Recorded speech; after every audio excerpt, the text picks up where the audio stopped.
àbí òun ni àbó ńkọ́ wọ́n sì ń ro ọ̀rọ̀ yìí látìgbà tí President Trump tó ti pe àwọn orílẹ̀-èdè 5 kan tó fìwé pè wọ́n ṣùgbọ́n tó yọ Nàìjíríà lẹ̀ ó ń jọ bí ẹni wípé everyday ojoojúmọ́ lọ́rọ̀ yìí ló fi ń fẹ̀ lójú sí ó dá ilé mo fi ń káàbọ̀ sínú ìpàdé ọlọ́mọ orílẹ̀-èdè abala lérèfé tá a mọ́ gbà wọlé yọjú lójú wíńdò ó náà ni àgbàwọlé lónìí o bẹ́ẹ̀ náà ni ojú fèrèsé láti ń yọjú ibo la yọjú sí USA la yọjú sí o níbi tí ààrẹ Trump ní ààrẹ Amẹ́ríkà tí ó ti ń fohùn lẹ̀ gan gidi wípé 10% eléyìí tán máa ń kó lọ ṣọ́ọ̀ṣì pọ́nlò náà gbà o tariff tóun ó gbélé orílẹ̀-èdè kí orílẹ̀-èdè ìbáṣe mẹ́mbà ìbáṣe non mẹ́mbà ìbáṣe wípé ojú rẹ̀ tó lásán àbí òun kàn rí ọ tó bọ̀ wọ́n lọ́wọ́ tí wọ́n náà kúnjọ wípé tó darapọ̀ mọ́ BRICS tàbí tí wọ́n náà tó gbé wọn lárugẹ wípé 10% tariff ó ń bọ̀ lórí orílẹ̀-èdè kò orílẹ̀-èdè mo ní Nàìjíríà ni mo kọ́ rántí ààrẹ Tinubu wà ní Brazil bá a ṣe ń sọ̀rọ̀ lọ́wọ́lọ́wọ́ yìí láti St. Lucia wọ́n gba abẹ̀jà sí Brazil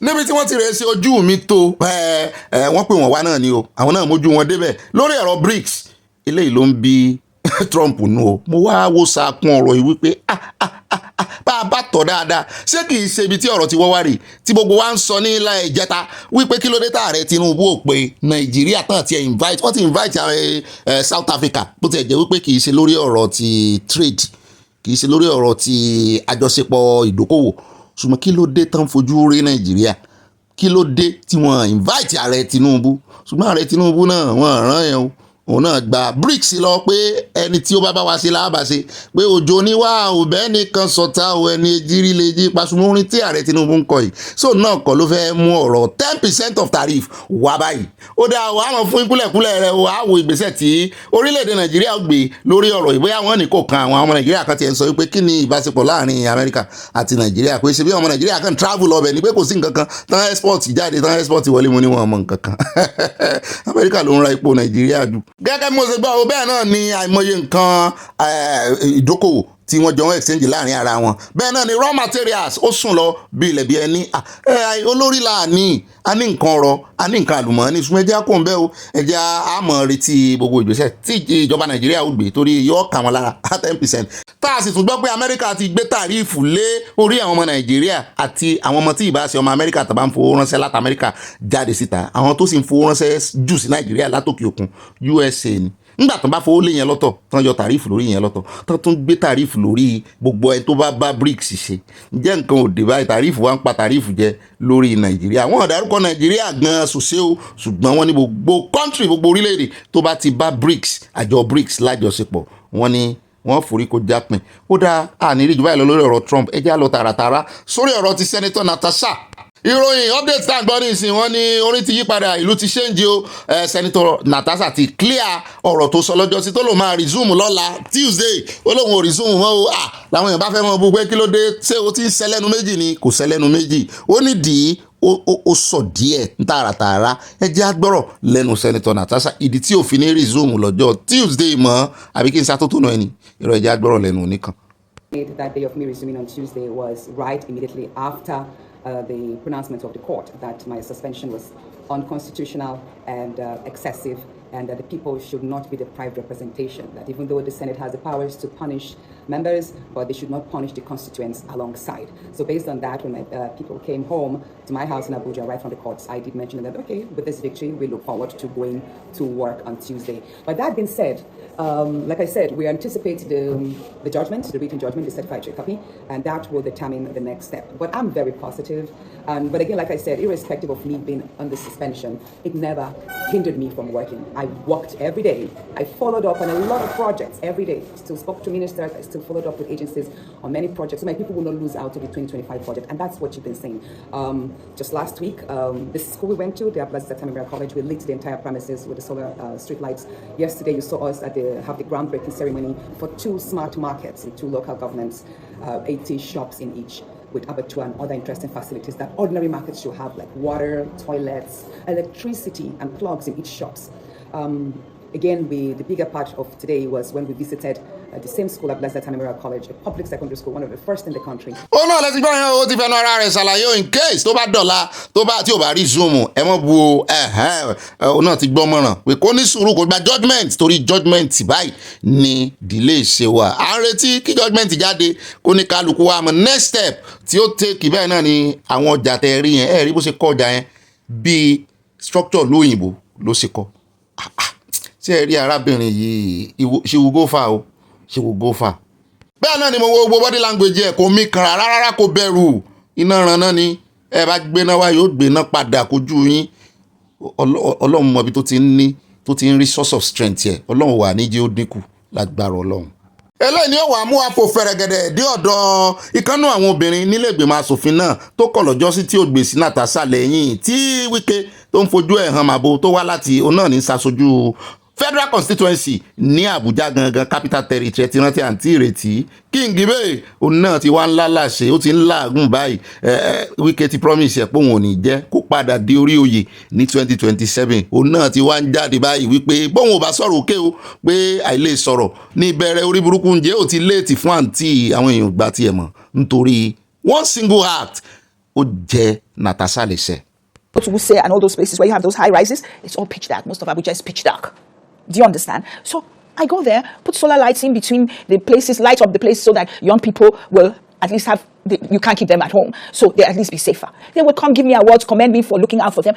It's not that he wouldn't have done it too, except he doesn't know what they need. I know Karu Market is pitch dark. I put lights there. Communities will write to me. There's so much insecurity around this place. A few lights will make a difference. I put it. Solar lights are cheap. But how many can I put? For where I can put one, the minister can put 1,000. Do you see the difference? So I was not interested in running. You want to bet? I know for certain that were I to decide to run, it's a shoe-in. Now, let me tell you something. Local government elections is coming early next year. That is when the people of the FCT show ministers, we like you or we do not like you. The local government election is going to tell whether Wike controls FCT, because nobody does. And it's only people who have lived here for a long time know that the people of the FCT have their independent mind. And it's people who live here, you walk on the streets and you will know that the one thing that unites us all in the FCT is our resentment of the minister. It's not just about development. It's not just about development. We can develop lóòótọ́ ṣùgbọ́n kò ní wà. Pé àwọn èèyàn gbà tiẹ̀ ká mọ̀ wo ìgbà tán ṣe election local government. Ẹ jẹ́ wá sáré dẹ́ko adékáfí tó gbọ́ ẹ̀yìn ìyá lọ́jà. Tẹ́ ẹ̀ mọ́ kọjá àyè yín ibi tẹ́ ẹ̀ gba ṣọ́ọ̀bù dé ibi tí báńdìrì yín ò dé. Lẹ́ mọ́ tẹ́ pẹpẹ ọjà yín dé. Wọ́n ní kẹ́ ẹ sọ̀rọ̀ àyẹn gba ṣọ́ọ̀bù. Ẹ tún ta umbrella míì síta. Ẹ wàá gba gbogbo ojú títì. Wọ́n láwọn agbófinró ti sọ pé àwọn káì wọ́n láwọn ò ní gbà fún yín mọ́. Wọ́n lẹ́ kọjá àyè yín.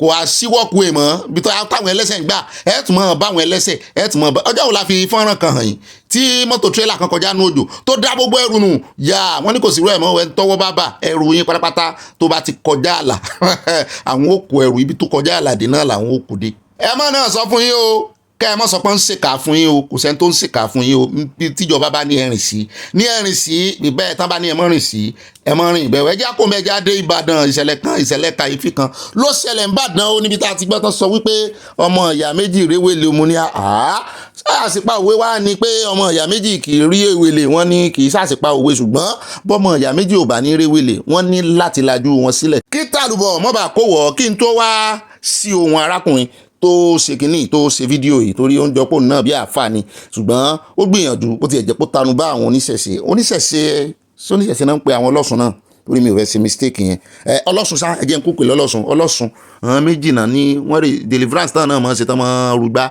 tán máa gbé igbá fún ó ní bó ṣe máa pe orúkọ yẹn ẹni tó ṣe fídíò yìí ó ṣàlàyé ẹ̀ fún wa dáadáa ṣùgbọ́n nǹkan kan ni mo fẹ́ fàyọnu fídíò yìí wọ́n ní bàbá wọn nínú odò yìí náà ló kú sí kó tó di páwọn náà tún wá mú yàn lọ ọbẹ̀ tán lọ ṣe ìfún ẹni tọ̀hún tán méjèèjì sì bà lọ mo wá wo odò mo ní odò yìí ò kún jù bọ́n bá tiẹ̀ rè wẹ̀ tán bá lè wẹ̀ gan tán bá rì sínú odò yẹ kán lè fara wọn yọ tán jẹ́ méjì ẹni tán mú lọ bẹ̀ sán mú yàn lọ àbí ẹni yẹn wà nílé wọ́n rè bá a ṣáàyàn ẹ̀jẹ̀ á gbọ́rọ̀ lẹ́nu ẹni tó rí kọ́ọ̀dù ẹ̀ àwọn méjèèjì sá ti bá. bẹ́ẹ̀ ni wípé àwọn méjèèjì wá jẹ́ ọmọ ìyá kan náà ọmọ bàbá kan náà ó ṣẹ̀ṣẹ̀ pé ọdún kan lónìí lẹ́nu tó jẹ́ bàbá wọn tó náà kú sínú odò yìí tó náà sí lọ́sùn ó ní agbára o ó ní agbára báyìí ó ń ṣẹlẹ̀ lọ́wọ́lọ́wọ́ báyìí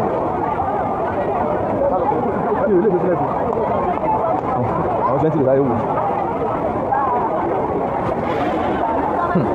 báyìí mo rí sùn àwọn ọ̀dẹ̀ tó dáa.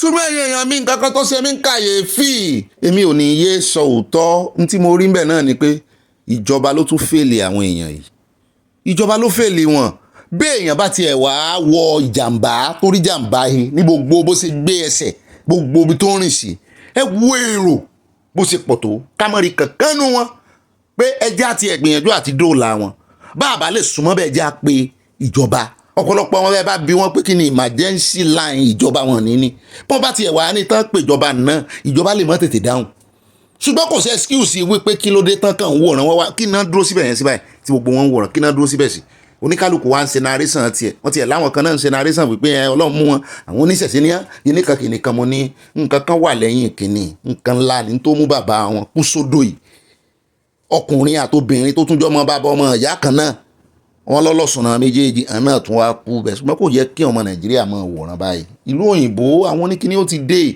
pápápá kàn tiẹ̀ ti kú gan wọ́n gbìyànjú náà bọ́n ṣe wà yẹn wọ́n lè wọ́n ti kú tán o bọ́n ṣe wà yẹn tó mú ẹnìkan nú wọn tó wà lórí yanrìn tí kejì wà nú omi àti ẹ̀gbọ́n tí nínú omi tí àtàwọn ti rí omi ń wò sí jìnnà tó bẹ́ẹ̀ kì í ṣe pé bóyá ó ń fi agbára wọ́ lọ débi pé yóò ti wọ ẹni tó ń lọ kò wá ṣe èèyàn kankan tó mọdò wẹ̀ bóyá ó dùn sí rèé bóyá àwọn ìdébẹ̀ ṣùgbọ́n ṣé téèyàn bá kú bẹ́ẹ̀ tán bá ní wọn ìdébẹ̀ èèwọ̀ ni ṣé federal government náà ò ní ìdébẹ̀ àbí state government láti dóòlà ẹ̀mí wọn wọ́n mọ̀ èèyàn bá kẹ́dùn nàìjíríà. ní agbára ẹ mẹ́jọ ń tẹ ìjọba ẹ mọ̀ kó bá mi o.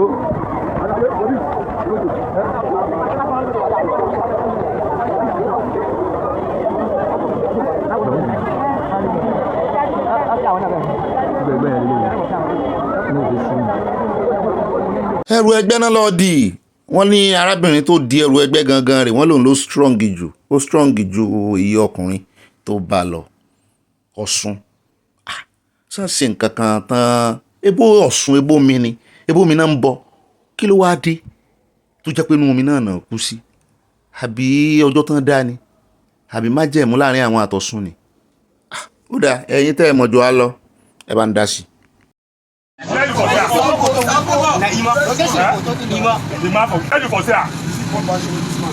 ara ń tàn sọ̀rọ̀ o buy condemn buy pan buy gbogbo nǹkan náà ń ra kiri wọ́n ti wá ń ra ẹ̀mí èèyàn mọ́ báyìí àwọn haúsá àwọn àbòkí tá ń kìlọ̀ fún yín lánàá ẹ wá wò wọ́n báyìí ẹ wo ìbọn tán bá lọ́wọ́ ìbọn ló wà lórí kinní yẹn wọ́n ná tiẹ̀ bàjẹ́ wọ́n so mọ́lẹ̀ ni ìbọn nìyẹn o àwọn haúsá ti ń ra condemn ti ń ra irin ti ń ra iron kiri ni ẹ jẹ́ aṣọ́ra o now ẹ já wa lọ sọ́dọ̀ àwọn ọmọ yìí n ti ń ṣẹlẹ̀ nàìjíríà lẹ́nu ọjọ́ mẹ́ta yóò yé mi pé láwọn ọmọ obìnrin tán bí kiri ṣé olóṣó ti wá di official job ni tó jẹ́ pé wọ́n á tún wá bọ́ sórí ẹ̀rọ ayélujára lórí internet lórí social media wọ́n á tún máa polówó láwọn ọmọbìnrin sàn lóbìnrin ṣé wọn níran ni sójú òtí wọn mọ́ ni ẹ wo orú eléyìí ní ìṣe ọkùnrin ní bájà nu mọ́tò ìyẹn ti rẹ̀ mọ́ nu mọ́tò wọ́n wá ń pariwo léra wọn lórí pé ìgbà tó gbé mi lólóṣó èló ló san fún mi n ò fẹ́ lo fídíò yìí o iye tó ló máa san fún mi kọ́ nìyẹn ṣùgbọ́n ẹ jọ̀ọ́ ẹ jẹ́ ká ran àwọn ọmọ yìí lọ́wọ́ kì í ṣe tá a máa jẹ nìkan owó làwọn ọmọ yìí lé ọ̀pọ̀lọpọ̀ wọn ti kó àrùn wọn ti kó àìsàn nú ara àìsàn nú ẹ̀mí tinú ara tiẹ̀ sì gbọ́ tinú ara wọn á ṣàyẹ̀wò rẹ̀ lọ́sítù tinú ẹ̀mí ńkọ́ gbogbo ẹni tí ń fàyà lu àyà pẹ̀lú wọn tán mọ̀ wọ́n rí ọmọ yìí náà wọn ìdúró lásán ṣé báwọn náà máa ń lo ìlẹ̀kẹ̀ onídìí. ṣé 20k lájọ sọ 90 ó pè.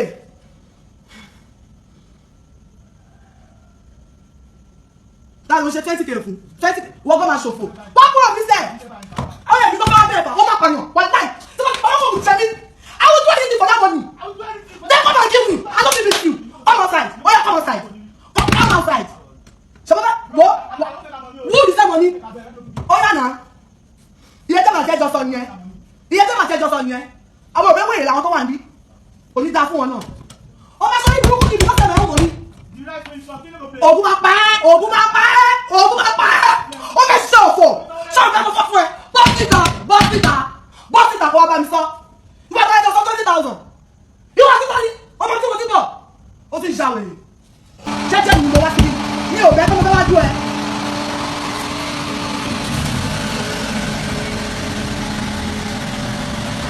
ó fẹ́ dáná kù now. Gbani Ogbeni.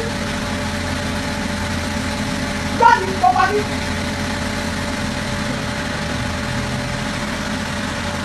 Láti ṣàlọ́pẹ́ wá sí mi, ó bá mi sọ̀rọ̀ pé owó mi kí ni wọ́n yẹ mi ṣe? Ó ń jáwèé. Ọmọ ń ṣe wèrè ní wọ́n ti ta ìwọ́n ta lọ́kọ́ mi. Wọ́n ti ta ṣe ó ti já wèrè lọ́pẹ́ ní ìlànà kan. Lọ́pẹ́ ní ìlànà kan kan. Ìyá ìjà ìlọ́gbọ́n wọn tún máa bì, wọ́n lè lọ́gbọ́n wọn lù.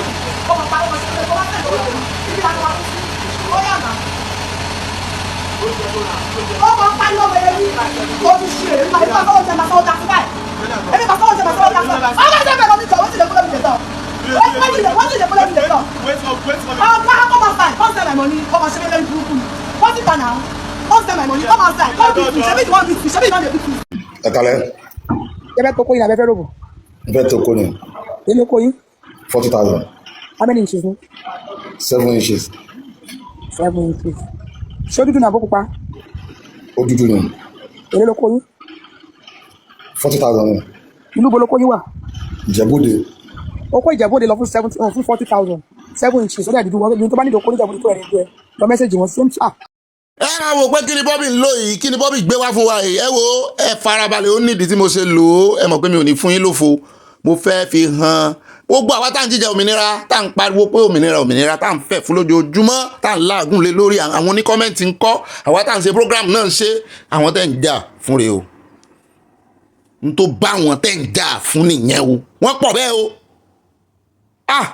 Ọ̀rọ̀ mi ò yé yín, ẹja kó bẹ̀ ẹja dé wò. A mú ìròyìn kan wá fún yín lánàá. Arákùnrin kan tó lọ sí ojú orí àwọn ọba tó kú, ó kàn fi ojú orí àwọn ọba mẹ́rin hàn wá, ajáró ẹ̀.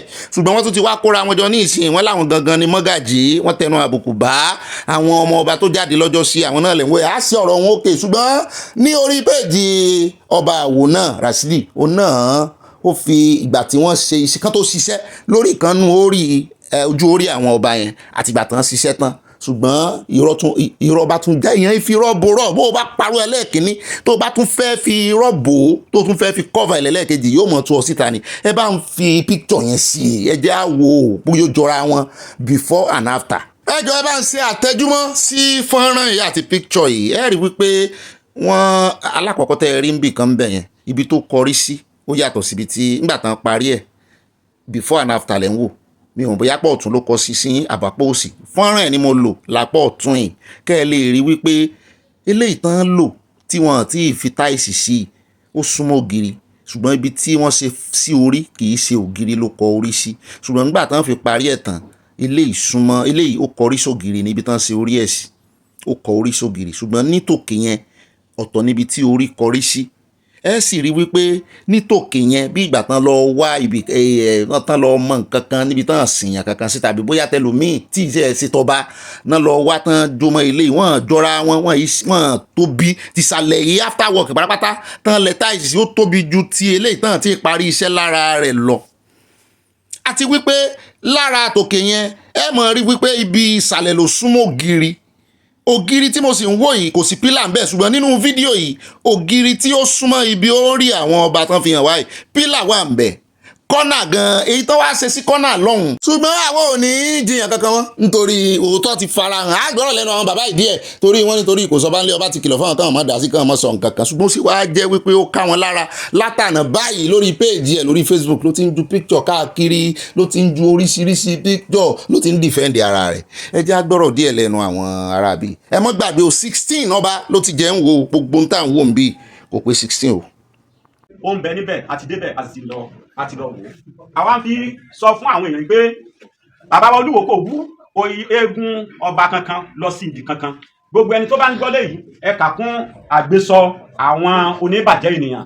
Ó sì lè jẹ́ wípé àwọn tí wọ́n dun ipò pẹ̀lú bàbá wa Olúwo yìí tọ́lọ́ ń yàn bẹ́ẹ̀ yìí wọ́n má jẹ́ kí wọ́n lo àwọn fún iṣẹ́ tí kò dáa. Torí ẹni tó bá jẹ́ ọmọ Olúwo tòótọ́ kò ní máa sọ nǹkan nípa tí kò dára nípa Olúwo.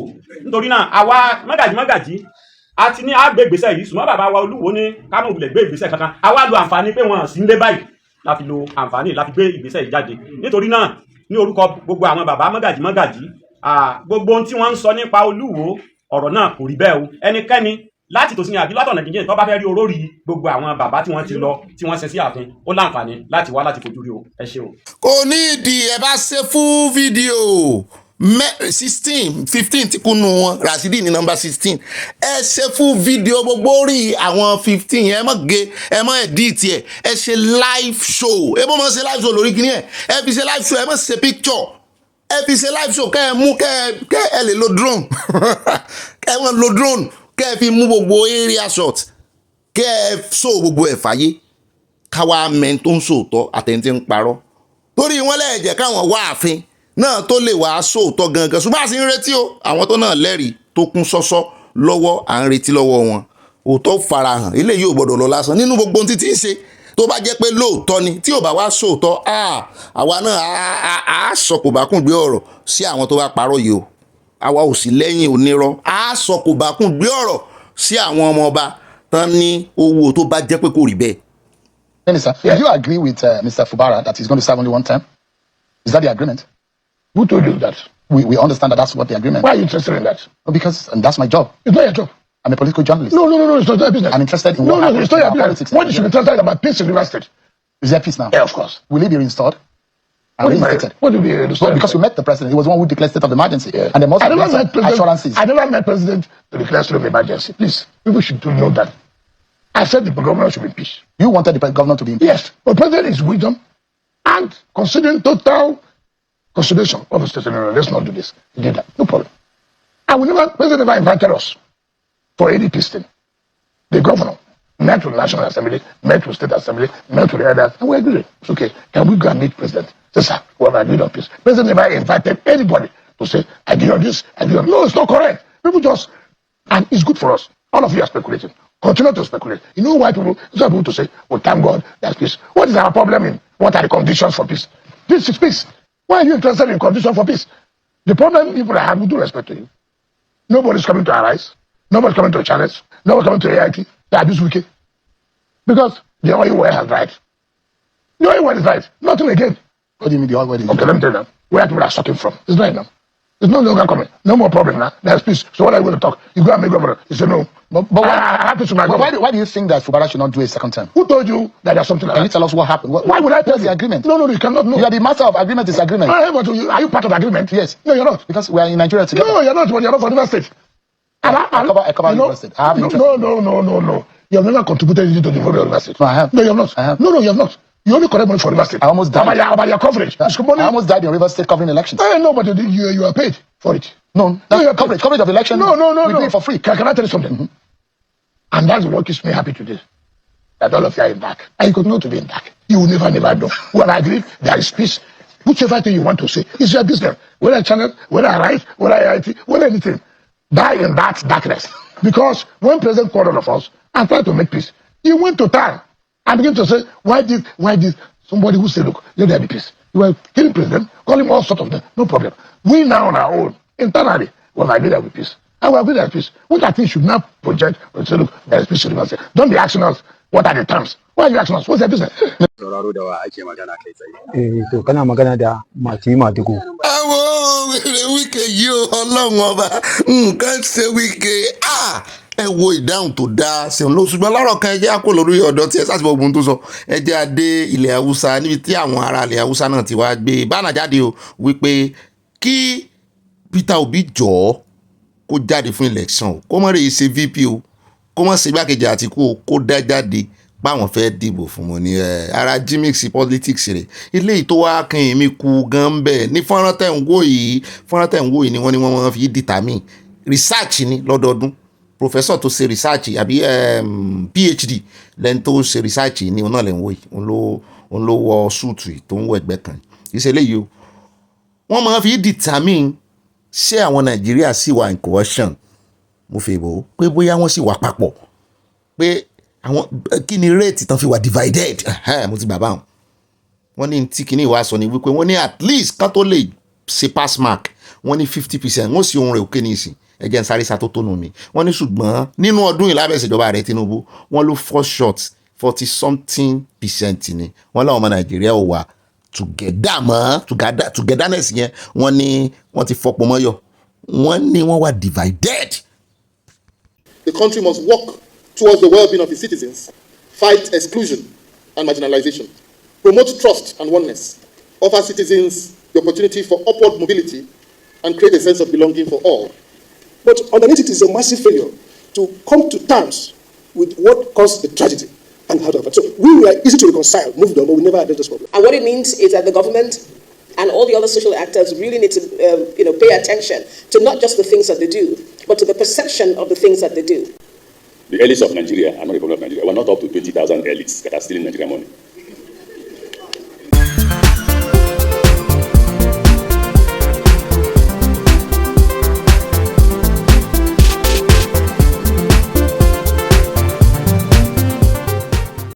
Iṣẹ́ wa fúnlẹ̀ wa, fún ilẹ̀ ìbí wa, kàgbéga kàgbéga kàgbéga fàyè rí. Ìgbàgbọ́ wa ni pé bá ṣe bẹ̀rù làbọ̀ mọ́, ká ṣiṣẹ́ ká ṣiṣẹ́ ká ṣiṣẹ́ ká jọlá. Ìṣọ̀kan àtòmìnira ní kẹjẹ ká máa lépa, tẹ̀síwájú fún ọ̀pọ̀ ire àtòhun tó dára. Ọmọ Oòduà dìde, bọ́ sípò ẹ̀tọ́ rẹ, ìwọ ni ìmọ́lẹ̀ ògo adúláwọ̀. Ó ti dògo àgbáyé, ó ti kúrò ní ògo adúláwọ̀, ṣùgbọ́n àwọn èèyàn fẹ́ ṣiṣẹ́ yìí o. Iṣẹ́ wa fúnlẹ̀ wa, wọn fẹ́ ṣe. Ó tẹ́ wọn lọ́rùn kan ṣiṣẹ́ olóṣèlú. Mo ronú títí lánàá níbi iṣẹ́, lánàá Sunday lọ bí iṣẹ́ lánàá. Báà mi tó pè mí tí mi ò ráyè gbé kọ́ yẹn, mọ́ bínú o. Mo kàn ń rò wípé ọ̀rọ̀ Yorùbá nation, pàápàá jùlọ ọ̀rọ̀ òmìnira, kí ló dé tí òye ò yé àwọn èèyàn? Wọ́n jẹ́ àparọ́ tanra wa o, òye ò yé àwọn èèyàn. Àtàwọn tá a jọ ń pariwo rẹ̀ gan, orí ètè, orí ẹnu lásán lọ́pọ̀lọpọ̀ ti pé ẹja darapọ̀, ẹja sámọ́ òye ìtumọ̀ òmìnira. Ṣé àwọn pé ẹni tí nǹkan bá yé ni ó kà lára, ni ó fi ìgànnẹ́sì sí. Òye òye wọn o, kò yé. Ó dàbí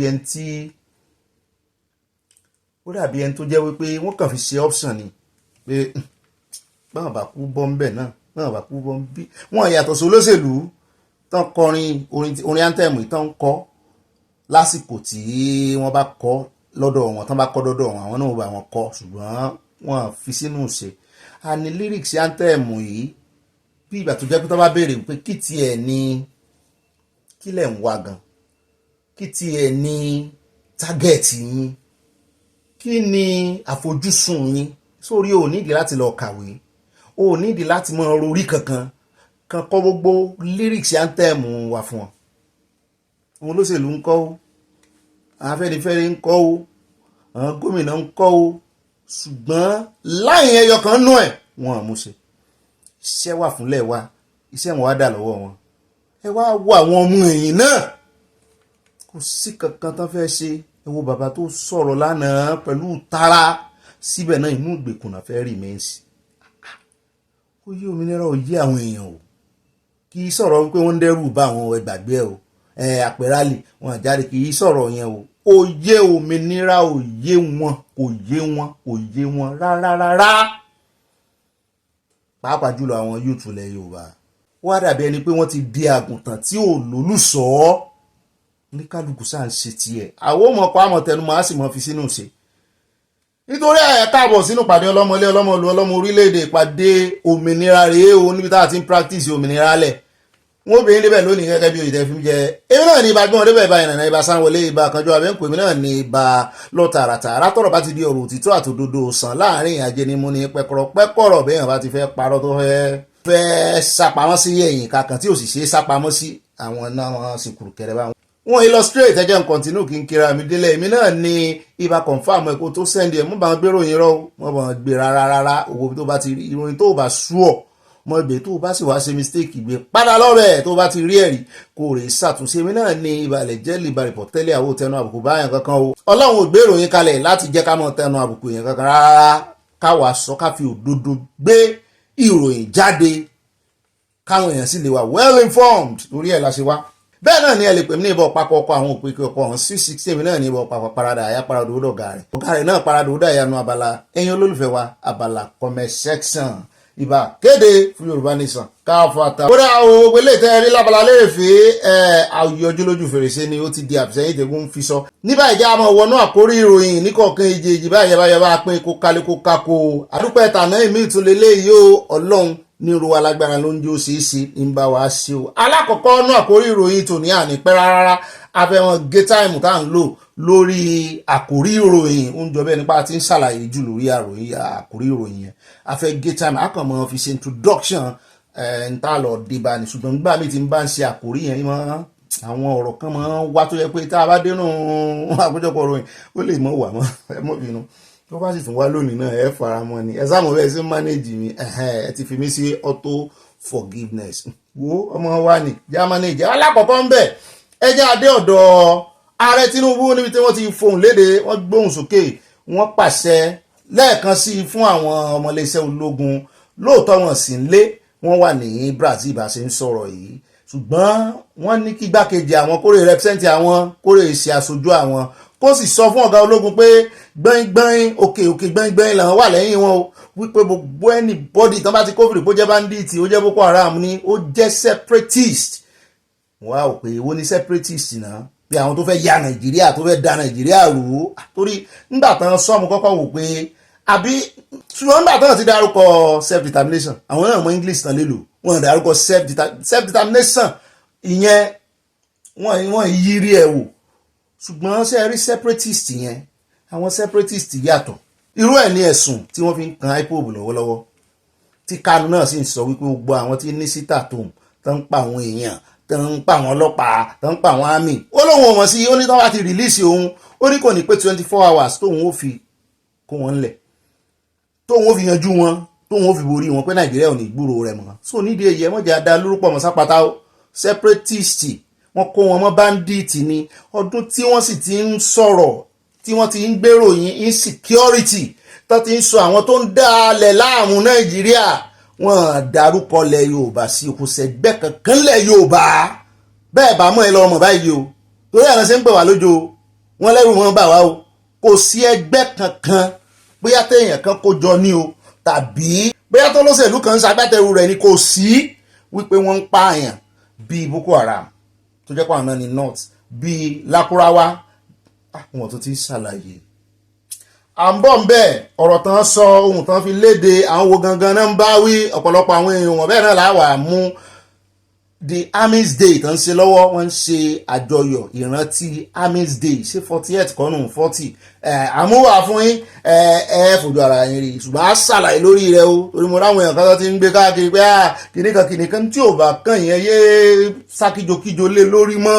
ó wà lára àdí tí mo sì mọ́ tẹnu mọ́ wípé kò sí ní tó kàn nípa kan pín Nàìjíríà o pínpín rẹ̀ ò dọ́ọ̀dún o ti wá ní wípé kàn jẹ́ kí Yorùbá Nation ráyè kó ń bẹ́ẹ̀ mọ́ bọ́n fẹnu sí pé ẹ̀pin kò sí ní tó kàn kì í so ìwọ ni kan fáwọn aláìka lọ ni ó bá wọn kan dúró ń bẹ̀ àbọ̀ ọmọ tún mọ́ pínpín ni láàrin àwọn tán bá jọ ní wọ́n jọ máa pín lọ́gbàgbà ṣùgbọ́n téèyàn kan bá ní ó dá òun ò bá yín ṣe mọ́ o kò ní ìdí kan pín kankan fún lógún tiẹ̀ kò mọ́ bá tiẹ̀ lọ kàn dúró sínú Nàìjíríà àwọn náà ò ṣe lo English self determination separatist ẹ ti mọ àwọn yẹn tẹ́lẹ̀ ti mọ bọ́n ṣe máa ń hùwà ń tó àmọ́ ń bẹ́ẹ̀ lónìí náà ni kò ní dọ́là bábá kò ń bẹ́ẹ̀ á dé ọ̀dọ̀ gómìnà Benue ànálà máwọn ìyáálé ilé àwọn abiyamọ wá fún yín tán dí gbogbo ọ̀nà pátápátá ní Benue ìbú ti ẹ̀jẹ̀ wípé ìyún ni wọ́n fi wẹ́kọ̀ọ̀mù ìyàwó ààrẹ Tinubu ṣùgbọ́n gómìnà wọn Alia ó ti wá gbóhùn sókè báyìí o ó ní gbogbo àwọn forest guard tí ẹni kí wọ́n máa wọnú gbó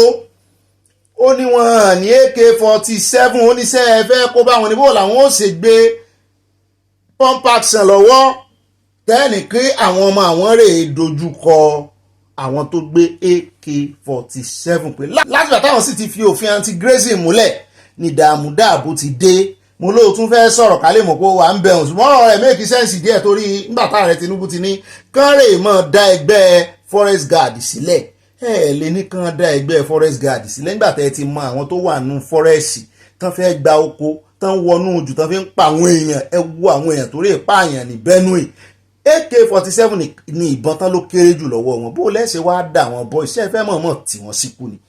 Bó lẹ́sẹ̀ wá dà àwọn boys sínú igbó tẹ́wàá gbé dengon ní lọ́wọ́ àwọn pump action tẹ́ pé kán tó pọ́ǹpù kankan àwọn arábí náà sì ń la yẹta. À ń bọ̀ ń bẹ̀ ó sọ púpọ̀ lọ́rọ̀ bá a bá kó ń bẹ̀ tán á tara ṣàṣà àdẹnu studio níbi tí ọmọ olóògbé Bọ́lá Ìgè tán ti gahùn sókè wọ́n ti ẹ̀fì ìbínú sọ̀rọ̀ gan ni mo ní kí ló ń bí wọn ní kí ló dé látijọ́ àgbúrò yín lágbà tán ti fún bàbá yín lóyè CON àgbọ̀n kankan wọ́n ní inú ń bí àwọn wọ́n ní kì í sí oyè CON ló tọ́ sí bàbá wọn wọ́n ní GCON grand kan fi grand sí pé G ẹyọ kan náà kàn ra yí sẹ́yìn ẹ̀mú ní ibi tí G factor bá sì ti wà God G factor ti wá ìṣe grand o G factor ti wá ìṣe grand o race làwọn sambi eré ìje race ṣùgbọ́n nígbà tí G factor ti wọ̀ God factor grace ó di great ìgbà tí God factor ti wọ̀ race di grace máa lọ ẹ̀rọ pé sáàdédé mo kàn fún mọ́ tẹnumọ́ grace ni ọlọ́run ló darapọ̀ mọ́ ìrìnàjò wa ìrìnàjò ní race eré ìje ọlọ́run wá darapọ̀ mọ́ G ló kọ tiẹ̀ G ńlá ó wá di grace àwọn ẹ̀rí bá a ṣe ń gbádùn bá a ṣe ń jẹun falafala lọ́rọ̀ kan yá padà sọ́dọ̀ ọmọ bàbá Bọ́lá Ìgè wọ́n yarí wọ́n ní wọ́n pa bàbá àwọn ni pé nídìí èyí GCON ló tọ́ sí bàbá àwọn wọ́n sàwọn ọ̀rọ̀ míì náà à ń bọ̀ ń bẹ́ẹ̀ á tẹ wọn sí pẹpẹ àwọn náà ó sọ̀rọ̀ bẹ́ẹ̀ náà ní sábà kó ń bẹ̀ tán gbogbo àwọn ìròyìn tá àmú àfúnyín tán lánàá lórí ti Peter Obi àdébẹ́ o àwọn ọ̀rọ̀ pọ̀ tí Peter Obi sọ wa àkànlé déédéé lo kékeré bẹ́yẹn o akànrọ́ra mọ̀ọ́mọ̀ lo kékeré yẹn lánàá nítorí ọjọ́ ti lọ kálíbà àbá táìmù tá a mọ́ jù ròyìn ṣùgbọ́n àwọn kò mú òkun tó yọ gangan báyìí irú ọ̀rọ̀ kan tó jà rìnrìn lẹ́nu ọjọ́ mẹ́ta yìí tí èèyàn kan celebrity náà láàpẹ̀ wọ̀wọ̀ náà Daddy Freeze tó fẹ̀sùn kan Peter Obi wípé ń ṣe wọléwọ̀de pẹ̀lú Abacha nígbà tá Abacha wà láyé pé wọ́n jọba Nàìjíríà jẹ́ nípò náà mọ̀ sí òun wá padà wá nísìn ó wá fẹ́ di olórí òun náà fẹ́ di president pé kó wá ṣàlàyé ẹnu rẹ̀ kó wá ṣe làwọn obedient group Obi náà bá ń fún ní gbàgbó sí ó mọ̀ ti tọ́sẹ̀ méjì ní ìsìn náà fún gbàgbó wọ́n fún gbàgbó náà bá pè pé kí wọ́n náà wá sọ ẹ̀rí rẹ̀ dà kò bá lè mẹ́rin jáde ní bá ń wé àtàmọ́ Obi sá ti sọ̀rọ̀ lórí ọ̀rọ̀ yẹn báyìí bẹ́ẹ̀ náà ló tún sọ ní àwọn Haúsá ó gbádùn òun gan-an ó ní gbogbo ẹ̀yin tẹ́ ẹ sọ pé òun ò lè ṣe ó ní gbogbo ẹ̀yin tẹ́ ẹ sọ pé òun ò lè tún Nàìjíríà ṣe fún 4 years ó láì nígbàgbọ́ ló ń ṣe yín ó ní kì í sì ṣẹ̀bi yín ó lẹ́bi àwọn tí wọ́n sì jọba dáadáa ni ó ní ẹ lọ́ọ́ lóyìnbó ó ní kì í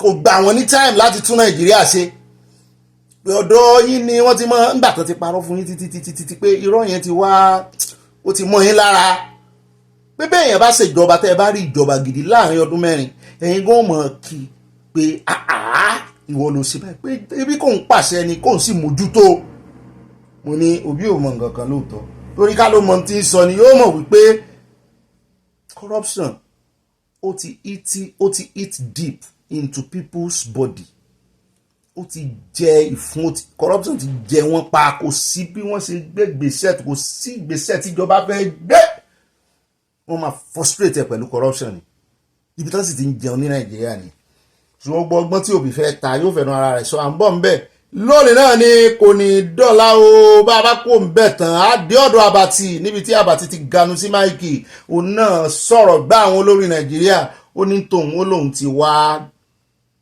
ti wá come to conclusion wípé àwọn olórí Nàìjíríà ò lọ school pé olórí tí ò bá lọ school ni wọ́n ṣe báyìí pé àwọn táwọn ò gbòrí ló ṣẹlẹ̀ Nàìjíríà mo ní ó dáa á fún yín chance lọ́dọ̀ tiwa náà bí aráàlú náà ti sọ ṣùgbọ́n á fún wọn chance kí a lè gbọ́rọ̀ lẹ́nu Àbàtì ẹ sì mọ̀ pé bàbá tí ó bá búyàn báyìí kì í ràn èèyàn yóò sọ bó ṣe rí náà ni. bàbá wa kò ń bẹ̀ tán á dé Ọ̀yọ́ state ìpínlẹ̀ Ọ̀yọ́ ṣùgbọ́n Ìbàdàn gangan là ń lọ ní olúùlú ìpínlẹ̀ Ọ̀yọ́ níbi tá a ti gbọ́ tán kólù jáde táwọn èèyàn ń jó tí wọ́n ń kọrin tán lùlù pé bólúbàdàn bá kú ta ní ó joyè lèmi bá ní ṣe ń rúkú ọba ẹ̀yìn ara bíi látìgbà tó ọba gan ò tí ì dé bẹ́ẹ̀ ní láṣìá July dáì náà ní láṣìá lọ́ba gorí oyè kọ́ba tó gorí oyè gan ara wọn tí ò dà ló jẹ́ kó pẹ́lẹ̀ báyẹn ẹ ti ń lùlù bólúbàdàn bá kú ta ní òjòyè múlẹ̀yìn ará Ìbàdàn kí ló dé tẹ́ ẹ ti máa ń mọ Olúbàdàn lẹ́kì Olúbàdàn tí ó fẹ́ gbéṣẹ̀ gan tó lọ kó tó wàjà kí ló dé tẹ̀yìn tí mo mọ Olúbàdàn lẹ̀ kì í pẹ́yìn rárá láì tí ìdìfà kankan láì tí ì ṣe wọ́n lóyè náà fi ń yàn wọ́n ní kì í ṣe ti pé wọ́n ń ro ikú kan Olúbàdàn wọ́n ní lọ́rọ̀ kan wọ́n lórúbàdàn sá ti wàjà báyìí mo ní àfìgbà tó rìn ìṣàwá sí musẹ wọ́n lẹ́yìn tó fẹ́ jẹ ní ìsìn náà wọ́n ní wọ́n kọ́ fóònù náà pé bólúbàdàn bá kú ta ní ó joyè ní àgbàlagbà tẹ wá fi ń jẹ́ ìyẹ̀wò ọdún kan ní bàbá ìlú ní ìsìn àwọn lórí ọ̀fẹ́ ní bàbá ní o wọ́n ní orúkọ wọn wọ́n ní ìgbà tó jẹ́ pé Ọlọ́run kan mọ̀ọ́mọ̀ ìyẹn bàbá yẹn pé orúkọ wọn ó wọ inú ìwé èyè nínú àwọn tó ti jọba ní Ìbàdàn ní òótọ́ láàrin ọdún kan ṣoṣo náà ló sì pé bàbá ṣe 90 years ní bàbá dàgbà ó ṣùgbọ́n àgbà náà ni wọ́n fi jẹ oyè à ń bọ̀ ń bẹ́ àfihàn lẹ́kùnrẹ́rẹ́ tá lóye kàn owó ilẹ̀ ti mọ́ àbí ẹ̀wọ̀n ṣòfòfò bàbá kò ń bẹ̀ tán á dé ọ̀dọ̀ àwọn ẹlẹ́gbẹ́ òkùnkùn wọ́n ní wọ́n fẹ́ sọjọ́ ọ̀bí wọ́n ní wọ́n fẹ́ rántí ọjọ́ tán dá new black movement sílẹ̀ láfíríkà ọmọlẹ́yìí tún ga o wọ́n ní black axe wọ́n ní àyájọ́ ọjọ́ wọn bẹ́ẹ̀ bá ti rántí 7 is a number olúwa ṣìnà àdásí jẹ wọn àdásí yín ò jẹ wá gbogbo alámọ bí ṣe ń lọ 7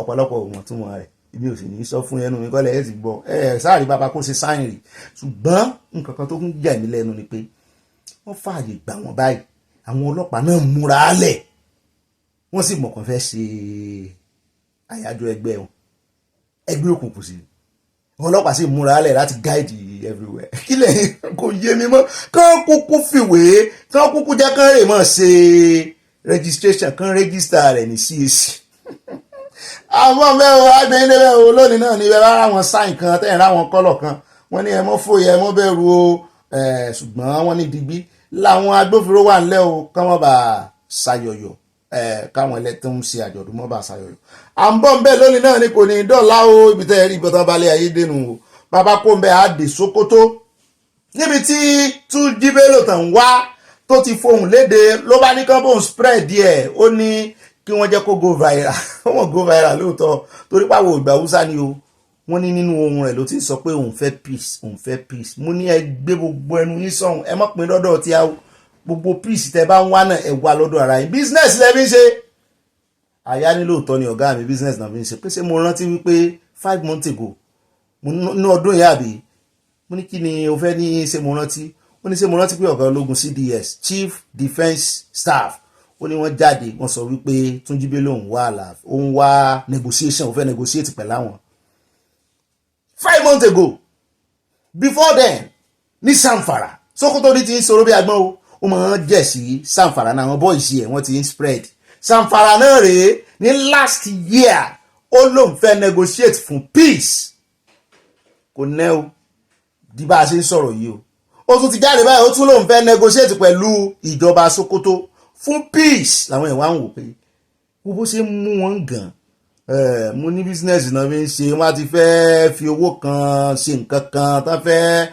kówó kan lọ́wọ́ wọ́n ní ṣé mo sùọ́ wọ́n ní ẹjẹ́ agbọ́n tí ìjọba Sókótó náà ń sọ náà torí lọ́tẹ̀ ìjọba Sókótó láwọn ò trust ẹ̀ wọ́n ló ti pẹ́ tó ti mọ́ sọ wọ́n ní pàápàá jùlọ só ń má wọn sí ni pé kì í ṣe ẹjọ́ rẹ o ẹni tán wá tán fẹ́ pa lẹ́ ń fún ní audience ń fẹ́ peace irú peace wo ni ìbá fẹ́ lẹ́yìn kẹ́ ẹ tàn mú kẹ́ ẹ yanjú ẹ̀ dànù torí wọ́n ròyìn tí Túnjí Bello tó ti ṣe wọ́n sọ mo ní sí àwọn tó ránṣẹ́ ẹ lérò wípé ó lè ní confidence láti jáde pé òun fẹ́ make peace àwọn kan ló ránṣẹ́ òun gan kọ́ ló rán rẹ̀ ṣẹ́ òun gan kọ́ ló rán rẹ̀ ṣẹ́ àwọn kan ló ránṣẹ́ gbogbo ṣẹ́ tí ń jẹ́ yẹn ní ìjọba Sókótó wọn bá ní tó bá tiẹ̀ serious àwọn consider ẹ̀ pé kó kọ́kọ́ rè release o gbọ́ àwọn ọmọ Sókótó tó múná pé ìyẹn làwọn ò fi mọ̀ kò serious pé ẹnu dùn rò fọ̀ kó mọ̀ fi ẹnu bá wọn ṣe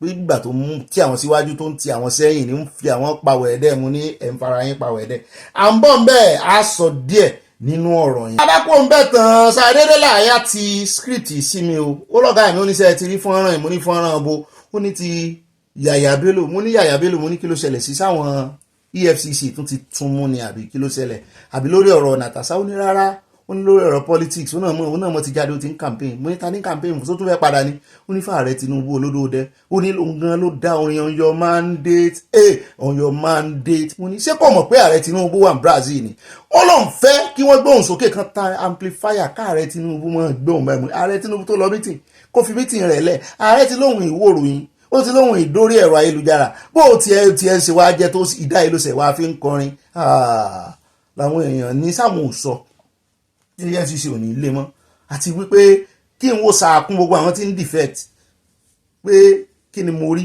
mo ní mi ò rí nǹkan kan ó blur lójú mi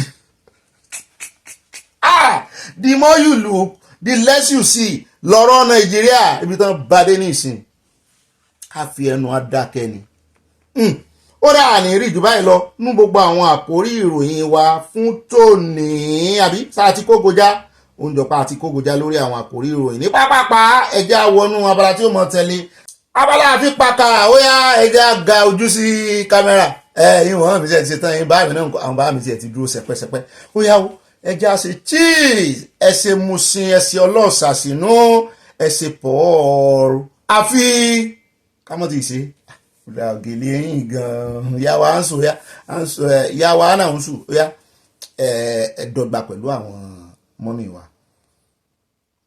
ìyá wa tinapaka náà fẹ́ bá wa ya píkṣọ̀ lónìí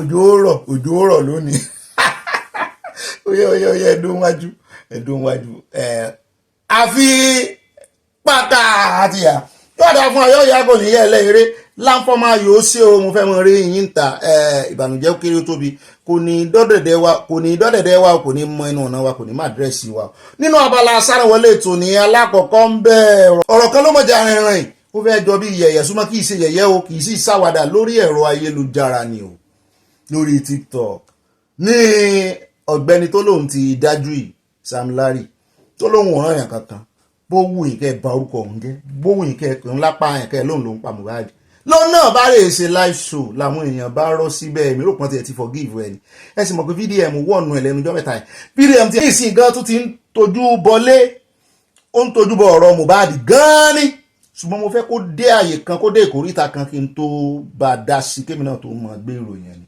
torí mi ò fẹ́ ká tún padà sẹ́yìn mi ò fẹ́ ká tún rìvásì torí VDM náà sí àwọn mistake kan gbà náà tá à ń pàkíyèsí ẹ̀ sí ẹ rántí wípé gbogbo àwọn tó ṣẹ̀ wà ń láàsì ní ìsìn Sam Larry ní o Naira Marley lòkú tá à ń retí kó gbé wa òun gan wà lára àwọn tó gbèsè wọn lẹ́yìn gbà yẹn ó sì ní reason tó fi gbèsè wọn lẹ́yìn náà ni wípé àwọn èèyàn ti dojú lé wọn jù pé ó yẹ kí wọ́n yẹ ọwọ́ ìyàwó Mohbad náà wò ṣùgbọ́n lẹ́yìn ìgbà tó ti yẹ ọwọ́ ìyàwó Mohbad wọ́n ní àgbètì ni ọmọdé ń gbégi léèrà kò sí nǹkan kan tán rí tán fi ṣe ọlọ́pàá ò gbé nǹkan kan ṣẹlẹ̀ dò ní bá a ṣe ń sọ̀rọ̀ yìí bóyá wọ́n fọlá ọmọ tí wọ́n ló bí fún Mohbad bóyá wọ́n fi wò ni wọ́n ti wá tún ti da ẹjọ́ Sam Larry nù ìsìn wa ní VDM gánṣẹ́ wà ń tójú bọ̀ ṣùgbọ́n lọ́rọ̀ kan Sam Larry ló wá lọ ṣe live show lórí TikTok láwọn èèyàn bá mo mú fídíò kan bọ̀ àbí ká kọ́kọ́ play fídíò ni ẹ jẹ́ kọ́kọ́ play fídíò ẹ bá ń play fídíò arákùnrin yẹn náà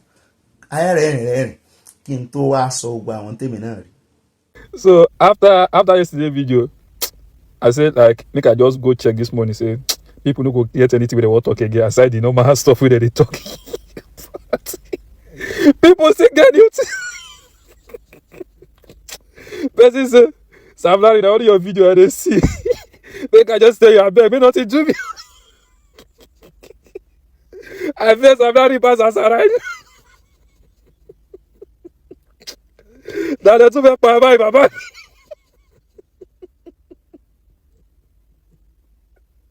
Abọ́lọ́mọ pọ̀ mọ́. Ògúndábẹ́ni olórí àwọn apààyàn. Ẹ bá wa pa Tinubu náà yá yín pa.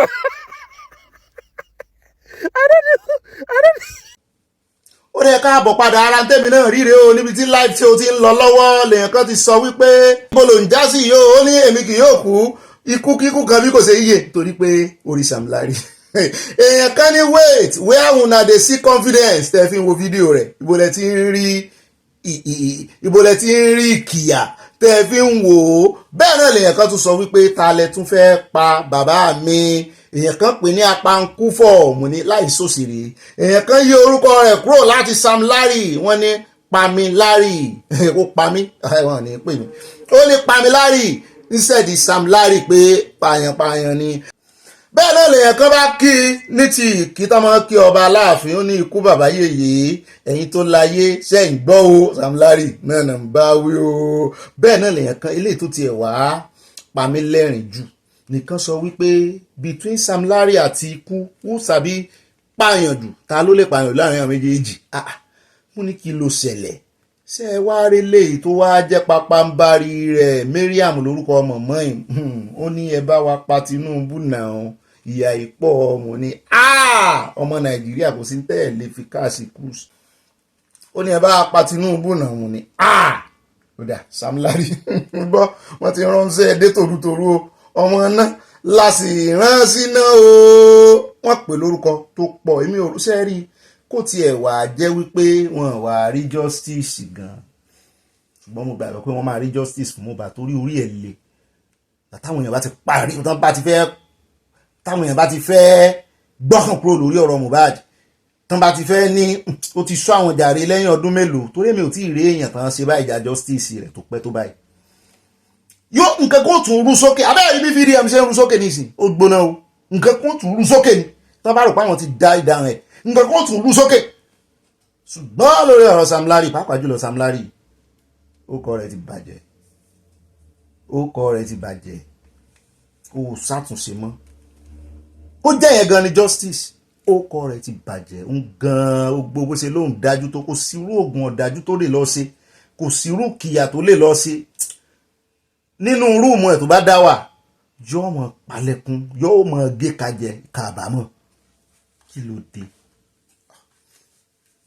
orí Mohbad lè ó dá àwọn ẹja àmọ́ wo tí ó jà sí bàbá kò ń bẹ àsọ̀rọ̀ kan lánàá lórí ọ̀rọ̀ ìmáàmù kan tó bá ọmọ ọdún 8 sùn fipá bá lò pọ̀ ipá kò fẹ́ o ipá ló fi bá lò pọ̀ kì í ṣe pé ó fẹ́ ṣùgbọ́n ní ìsìn mo béèrè question kan wípé kí ló dé tó jẹ́ wípé lóòótọ́ kì í ṣe àwọn mùsùlùmí nìkan kì í sọ̀rọ̀ ẹ̀sìn anybody ní àwọn àìmọye kìrìsìtẹ́nì náà àìmọye oníṣẹ̀ṣe èèyàn kan tí ẹ̀ ń sọ lánàá mo delete mẹ́sẹ̀gì wọn ni torí mi ò fẹ́ tí màá fi rí èèyàn kan fín kéèyàn kan máa sọ pé èmi máa tanu báwọn oníṣẹ̀ṣe lórí ìkànnì níbi táwọn kìrìsìtẹ́nì gan tán súnmọ́ mi lórí ìkànnì tán ti ń sọ fún mi pé kí ni mo rí tí mo máa gbé sáwọn oníṣẹ̀ṣe lẹ́yìn àwọn mìíràn kan ti ẹ̀rù pò oníṣẹ̀ṣe ni mi ṣùgbọ́n mi ò fẹ́ rí ẹnìkan kan fín rárá mo fẹ́ kó mọ́ dùn báyìí náà ni torí nígbà míì rárá wọn fẹ́ lóyàn ṣùgbọ́n Ọlọ́run ṣeun lánàá mo tẹ̀rí ẹran ara yẹn bá torí tí mo fẹ́ bóyá ọ̀rá delete message wọn bẹ́ẹ̀ bá ń wò mí mo delete message yẹn ni o kì í ṣe tí ọ̀lẹ kì í ṣe pé bóyá mi ò lè sí tí mo lè fún yín o ṣùgbọ́n ó yà mí lẹ́nu gan pé èèyàn kan lè sọ èèyàn ò lè tẹ́ wọ́n torí oníṣẹ̀ṣe bú mi pé ìwọ ọmọ yìí ó kàn ń pera rẹ̀ Christian nígbà pé ìwọ náà ó ti ń dífá wọ́n torí oníṣẹ̀ṣe bú mi pé ìwọ ọmọ yìí ó kàn ń pera rẹ̀ Christian nígbà pé ìwọ náà ó ti ń dífá ṣùgbọ́n ìfẹ́ lèmi ń wá wípé máa sí ẹ̀sìn tèmi jẹ́ kí ìwọ náà sí máa sí ẹ̀sìn tèmi ìwọ náà ṣẹ̀sìn yẹn ṣùgbọ́n tá a bá rí ní tí ò dáa nínú àwọn ẹlẹ́sìn mùsùlùmí bá a bá sọ lè ever pa wá lẹ́nu mọ́ bá a bá rírú ẹ̀nu ti ìṣẹ̀ṣe náà ṣé ẹ wá fẹ́ mọ̀ sọ pé kò sí ní tí ò dáa nù ìṣẹ̀ṣe ló pure jù kò sí ní tí ò dáa ń bẹ̀ à ń sọ ti mùsùlùmí à ń sọ ti kìrìsìtẹ́nì àná tí mùsùlùmí ní lásọ mo kàn fi ti kìrìsìtẹ́nì gbà ní kí n lè kógojá mo kàn rí pé nígbà tí mò ń ṣe narration mi mo sọ pé ó wà àwọn kìrìsìtẹ́nì náà ó dẹ̀ wà ṣùgbọ́n tí mùsùlùmí ní eléyìí tó ṣẹlẹ̀ lánàá yẹn mo kàn rọra fi ti kìrìsìtẹ́nì mo tún fi tó oníṣẹ̀ṣe gbà ní pé bó ṣe wà ní líkì ló wà ní gbàǹjà lèèyàn kan dẹ̀ oh my god lọ́rọ̀ kan ọ̀rọ̀ tí wàá yé mi báyìí o nítorí mo ti ní kẹ́ ẹ mọ́ tanu àbùkù bá mú ọmọ kí lẹ fẹ́ tanu àbùkù báyàn fún kọ́rọ̀ lè yé wa àní kẹ́ ẹ la ọ̀rọ̀ yé wa bẹ́ẹ̀ bá mọbi tó wà ẹni tó sọ̀rọ̀ yẹn ní ìsìn oníṣẹ̀ṣe ni ṣùgbọ́n kò mọbi tí kìíní yẹn wà ní Quran ní tí mo sì ń retí nìyẹn pé wọ́n ní Muhammadu sallallahu alaihi wasallam wọ́n ní ó fẹ́ ọmọ kékeré ẹ fi bẹ̀ hàn wá ẹ jẹ́ àwò bẹ̀ kí gbogbo wa rí ká sì mọ̀ bẹ́ẹ̀ pé ó dára jẹ́ pé ibi tí ọ̀rọ̀ ti máa ń ṣẹ̀ wá rí wa jẹ́ pé tá a bá rí èèyàn tó tún ṣe bẹ́ẹ̀ o ó ń lọ wá dífá arákùnrin kan ní Afghanistan ọmọ 45 years tó ló sọ wípé òun ti fẹ́ ọmọ 6 years gẹ́gẹ́ bí ìyàwó kẹta ọmọ ọdún 6 gẹ́gẹ́ bí ìyàwó kẹta àwọn Taliban tó ń ṣèjọba ní ìsìn náà wá dá sọ̀rọ̀ ìwé pé ó gbọ́dọ̀ dúró di kí ọmọ ìpé ọmọ ọdún 9 mo wá wò pé àwọn Taliban yìí bí jihadist tiẹ̀ ni wọ́n kì í ṣe bí jihadist àwọn náà sì máa ń wo ìwé Quran ìwé kí lórúkọ ìwé kejì náà Quran wà àtàwọn kí lórúkọ ìwé yìí láwọn ìwé kan náà tán máa ń rí fáàsì báyìí àwọn mùsùlùmí yóò yé wọn ó sápá lórí ní ìsìn mo sì fẹ́ rántí ẹ̀ o àkọọ́lẹ̀ náà wà ń bẹ̀ fún àwọn sàábé Muhammadu láwọn òjíṣẹ́ táwọn náà ṣe wọ́n máa ń rí fáàsì wọ́n máa fi wùwà ọmọ ọdún 9 n tó mú Taliban máa gbèsè pé òkè jẹ́ ó gbé ọmọ ọdún 9 ó mìn pé Islam fọwọ́ sí kan fẹ́ ọmọ kékeré mo bèèrè question ni o òdìgá o ṣé Islam fọwọ́ sí kan fẹ́ minor torí asọ̀rọ̀ tán lánàá lélẹ̀ tún yọjú báyìí bó ti jẹ́ pé Afghanistan ni ẹsẹ̀ mọ̀ pé Afghanistan náà àwọn mùsùlùmí ilẹ̀ Haúsá àwọn ti Fúlàní ibi tí wọ́n claim rẹ̀ ṣé torí ẹ̀ ló ṣe rampart láàrin wọn òfin Nàìjíríà sì rèé kì í ṣòfin Islam kì í ṣòfin Sharia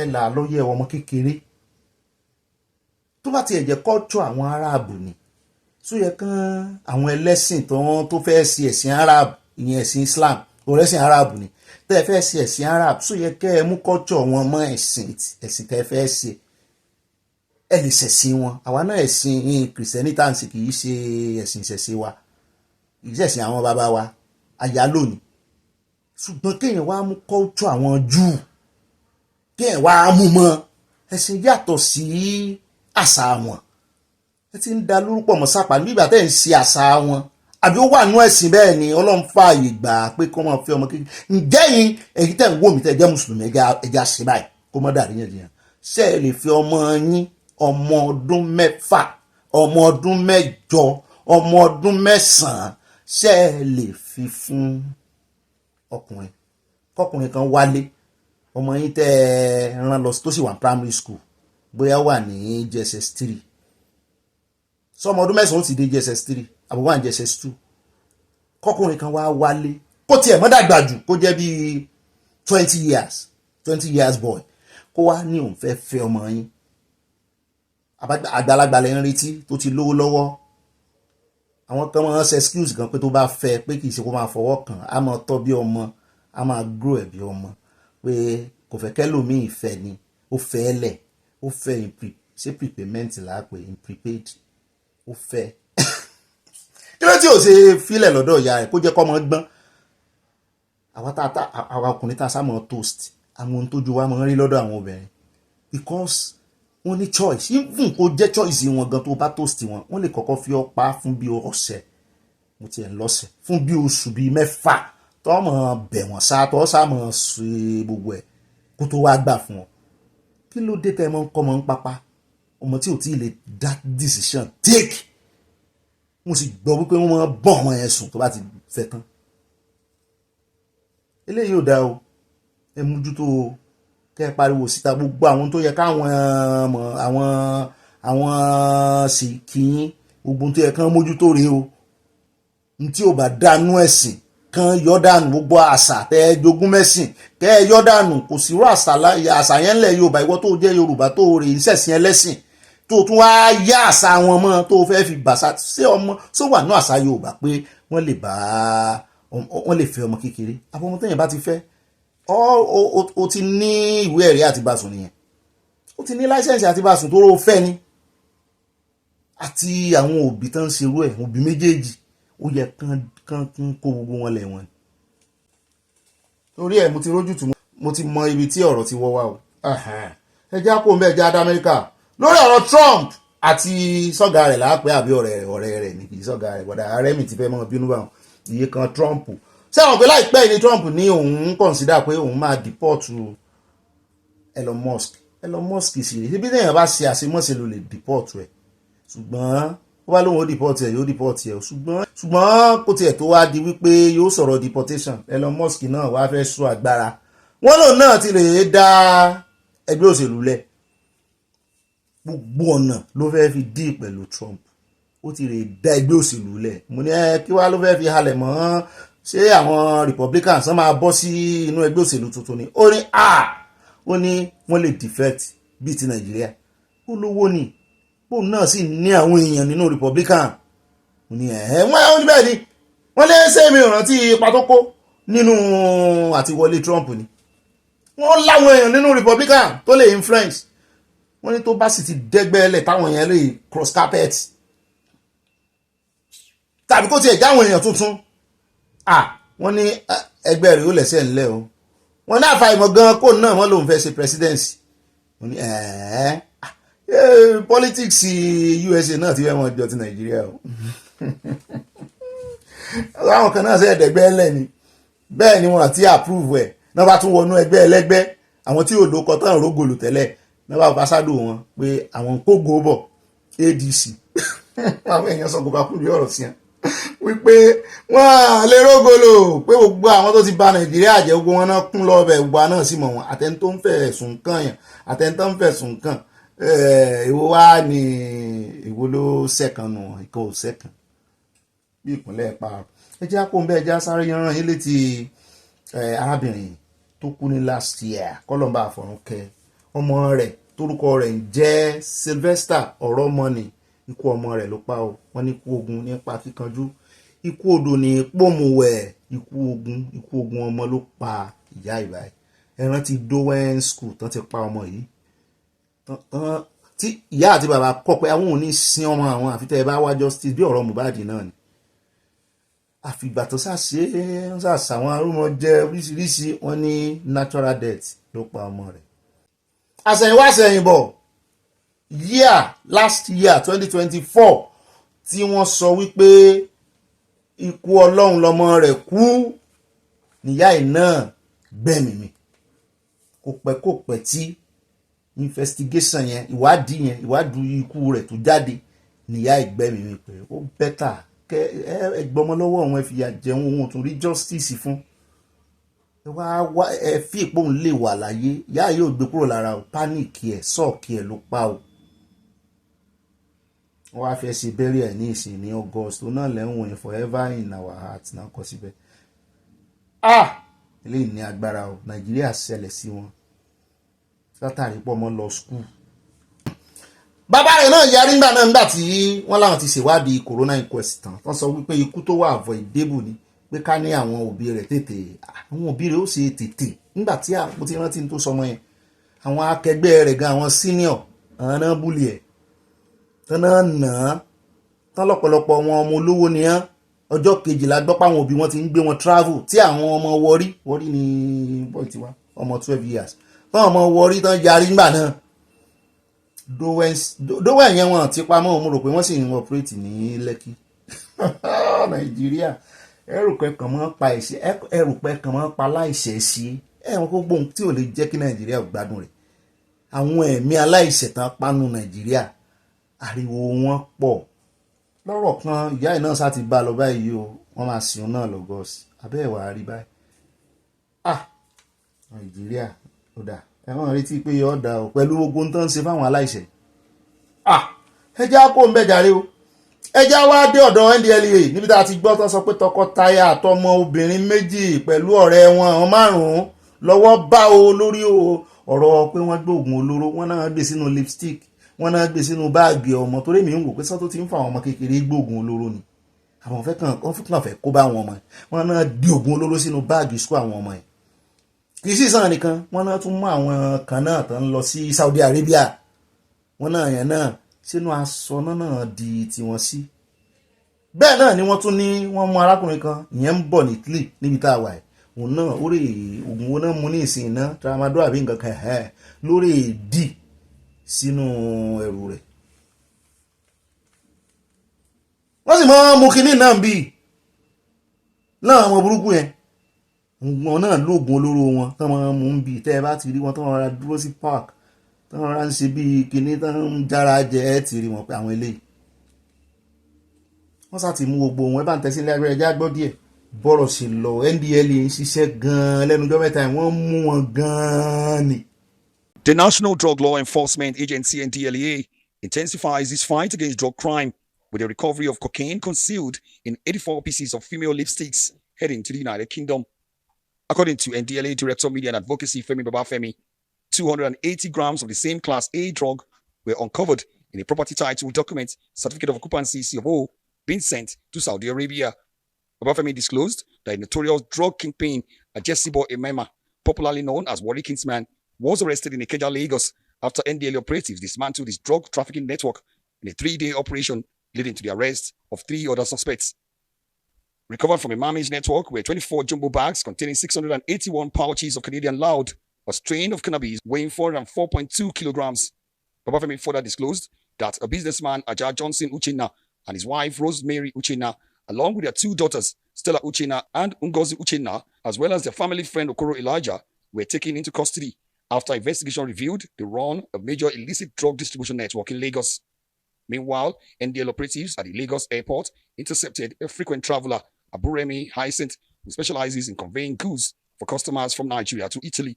He was found to have hidden 7,660 pills of tramadol inside food items packed among other goods he was traveling with. NDLEA also confirmed that his operatives intercepted a total of 52 pieces of travelers' checks concealed in children's book, worth 17.7 million Australian dollars going to Malaysia. A freight agent, Bolarin Sahid, was arrested in connection to the traveler's check, suspected to be counterfeit.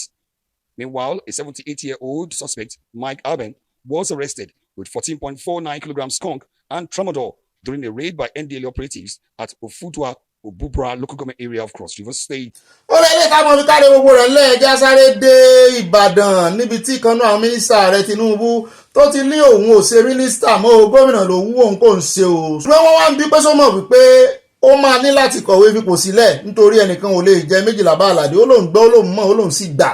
àyà ní ọ̀gá mi ẹyẹ fi wá sí suspense wọn ẹ tí wọ́n fi hàn sí suspense jùjáde láìsí Indian film pé tá ni mínísítà mo ní ṣe wọ̀ mọ́ minister of power ni Adélabú. Mo ní ṣe iṣẹ́ ọmọ bàbá Adélabú ní Ìbàdàn mo ló ń jọ bí ẹni pé wọ́n tán o ó dà pọ̀ mọ́ wọn náà ni torí Ìbàdàn Adélabú kan tèmi mọ̀ Ìbàdàn náà nù.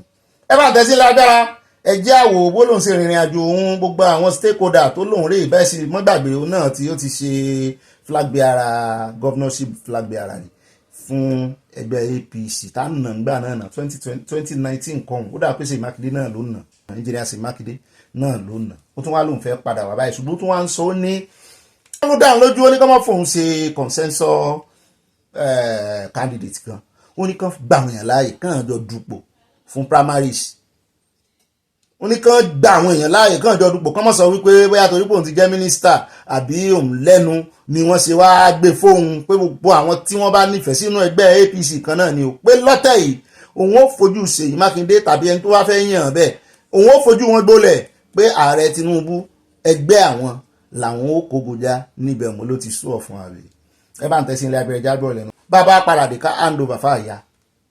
Like I said, it's a consultative meeting, first of its kind since this session. So he has gone now. I'm sure we will meet, we will speak, we will discuss, we'll talk about all he has told us. He came, we also had our own request too that we put before him, which he has promised he would see to. So definitely, if he sees our request, so definitely we will support him. After then, he met with the National Assembly caucus, that of him. He has gone to meet leaders from Ogbomoso Zone. He's in Oyo today to meet leaders across the 4 local government. He's consulting. This consultation, he made no dissertation that is willing.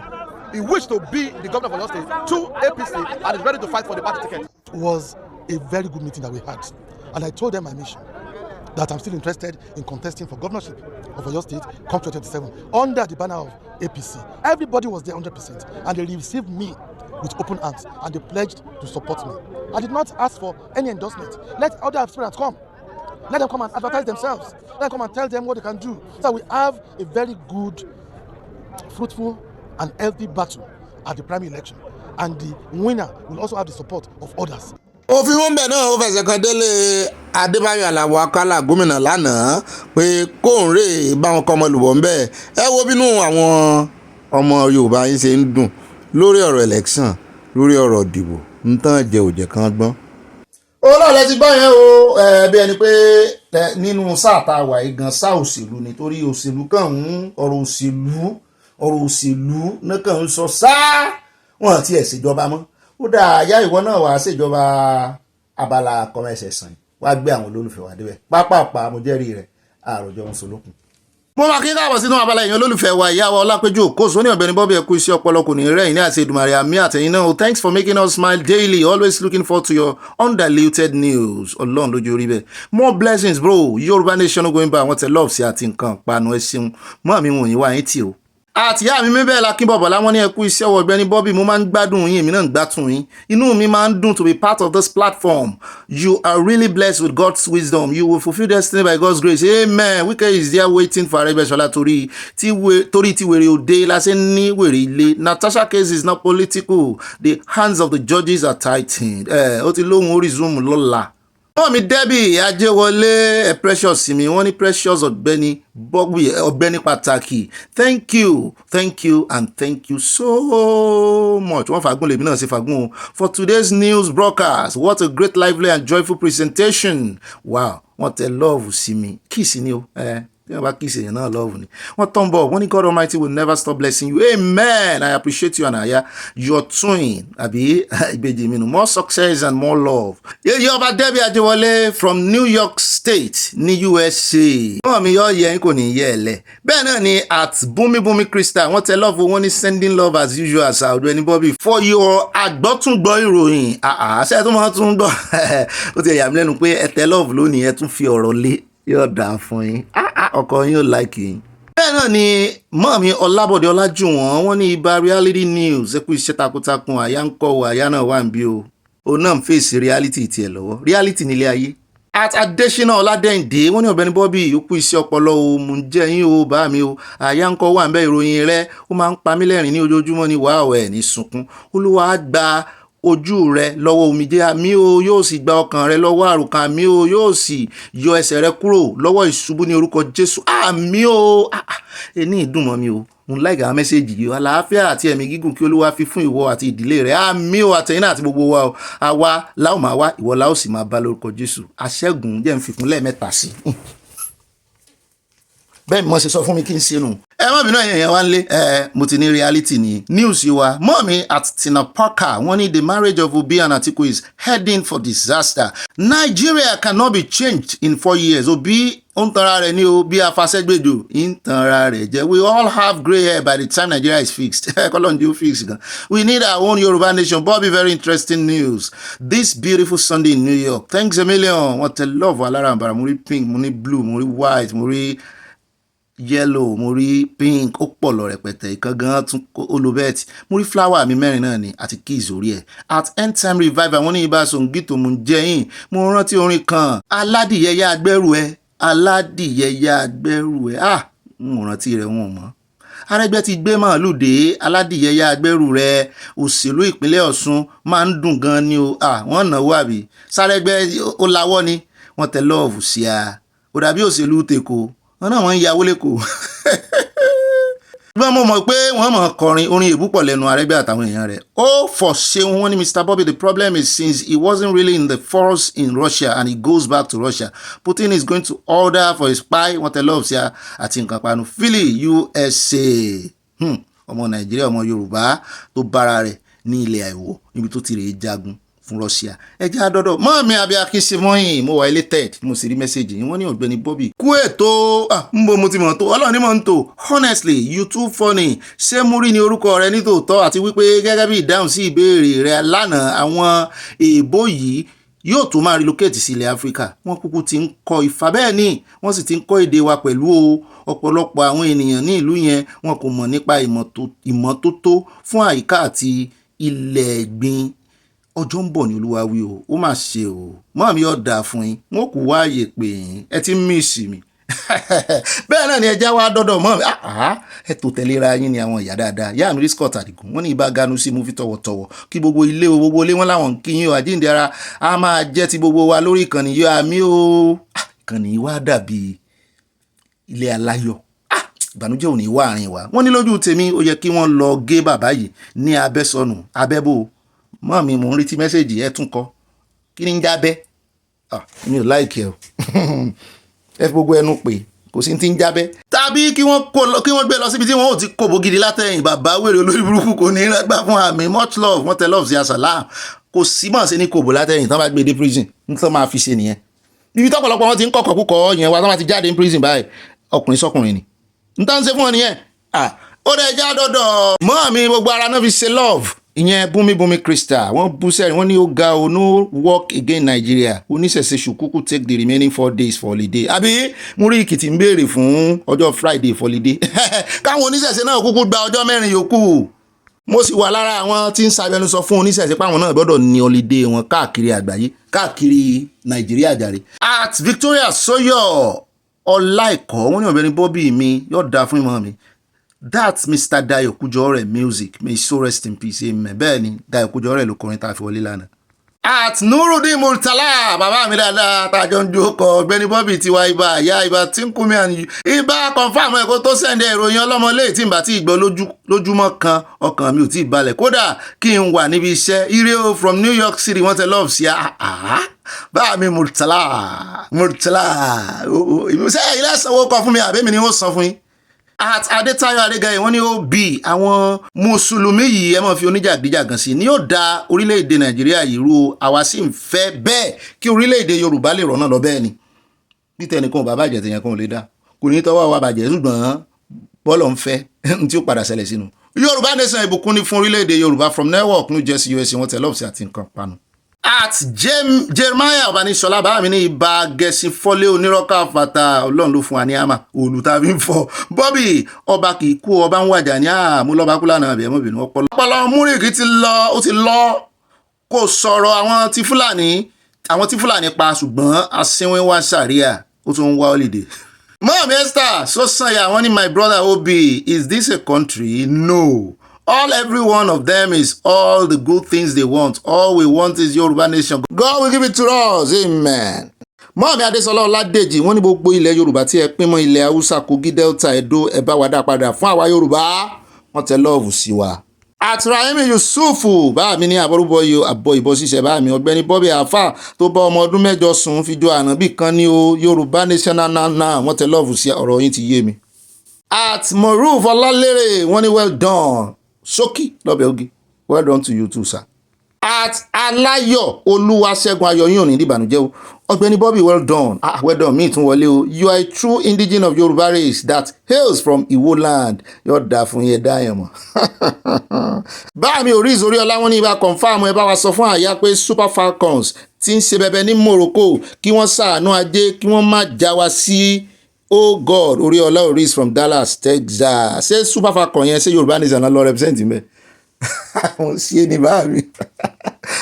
Àtọ̀lárẹ̀wájú Adéọlá wọn ní Ọ̀gbẹ́ni Bobby confam kó tó send ẹ̀ reportedly tí kúmi àti kúyọ àyà ń kọ́ àyàwó ẹ kú àìrí ní àbẹ̀rẹ̀ ẹni mo ti bèrè yín bá náà ẹ wọ́n bínú happy Sunday Yorùbá nation of Yorùbá àpótẹ́ love ṣe from Texas mo ṣe orúkọ yẹn mo mọ̀ wípé ó yẹ kí n ti bèrè yín lóòótọ́ ṣùgbọ́n mo fẹ́ bèrè yín báyìí ṣé ẹ ti rẹ́dì ṣé wà dáadáa ẹ wà pa yóò dáa fún ẹ.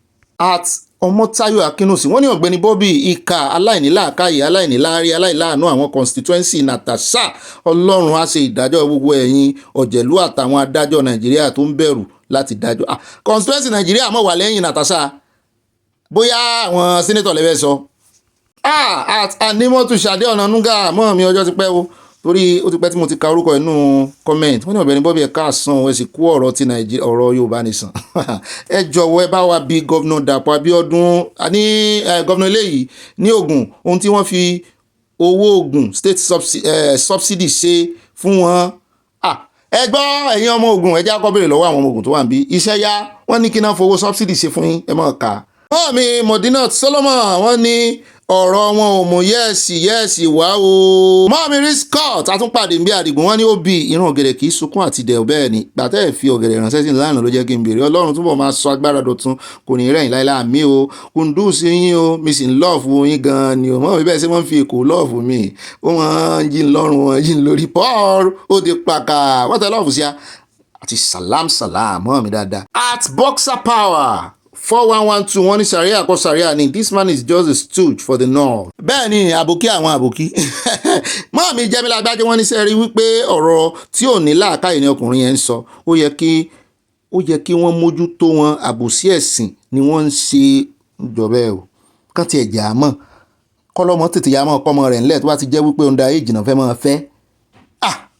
Ẹ bá sì dé ilé àwọn àfáà yẹn náà wọ́n ròyìn kí wọ́n ti kó ẹ̀kú sórí àwọn ọmọ ọlọ́mọ láì ṣẹ́gun wọ́n láwọn há wọn ọmọ kékeré. Olúbùnmi Táíwò wọ́n ní Ọ̀gbẹ́ni Bobby etí wa máa gbọ́ oríṣiríṣi iṣẹ́ mọ̀ wípé òun ló kó àwọn gbogbo ilé ìgbìmọ̀ asòfin jọ síbẹ̀ ló ṣe ń pàṣẹ tó ń béèrè holiday Friday onísọkúsọ mórí kí ẹ̀wọ̀n bíbí tẹ̀ ń lọ́nu.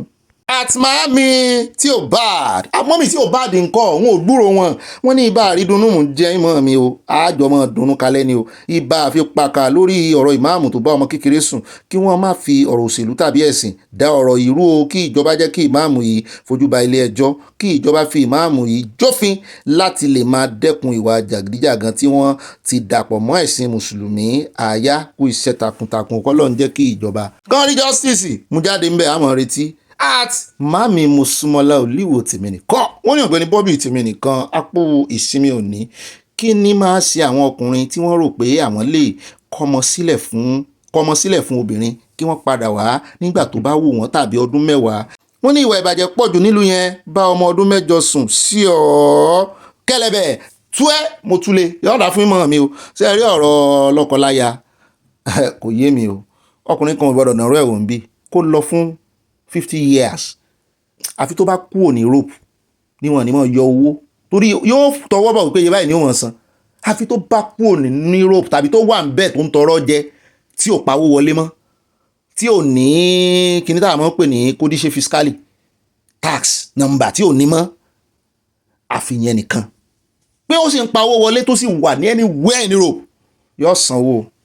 Bẹ́ẹ̀ náà ni ẹjẹ́ àdọ́dọ̀ mọ́ọ̀mí ẹ̀mí ìgè wọ́n ní gbogbo ọ̀nà ẹ ṣé àwòrán mọ́ọ̀mí kọ ní gbogbo ọ̀nà ẹ ṣé o bàbá ọpẹ́ yẹ Jésù ìyìn yẹ alágbára ògo yẹ atóbijù Jésù o ẹ máa ṣe o wọ́n pàtẹ́wọ́ mọ́ọ̀mí ti jó lọ a kàn dára nù ẹbí yìí ni. Ọlọ́run ló sì fi wá sí alára àgbà ìdáko ní gbàrà lọ́wọ́ wa ara ò ní kú mọ́ alára wa nú. Mọ́ọ̀mí Mary Odùnúyì wọ́n ní ó bí tèmi nìkan mọ́ọ̀mí Mary tèmi nìkan wọ́n ní àti àyà ẹ̀kú ètò ìlú ọlọ́mọ léyìí ṣé ẹ rí bàbá òfò tó bá ọmọ kékeré ṣe nǹkan ó bá sùn kí wọ́n gé kòkòrò rẹ̀ kí ní jẹ́ kòkòrò ṣé kúrú náà mú lára ni kí wọ́n gé okó rẹ̀ mọ́ọ̀mí kò sọ ọmọdé ń bí kí wọ́n jù sí lẹ́nu kó jẹ́ kó fomi sí àwọn olóṣèlú tí wọ́n ń béèrè fún more state àpò ara wọn ni wọ́n ń jà fún olè ní gbogbo wọn Yorùbá nation no going back àwọn tẹ lọ́ọ̀fù sí àpò ìsinmi ò ní o àsọpọ̀ ìlàyé.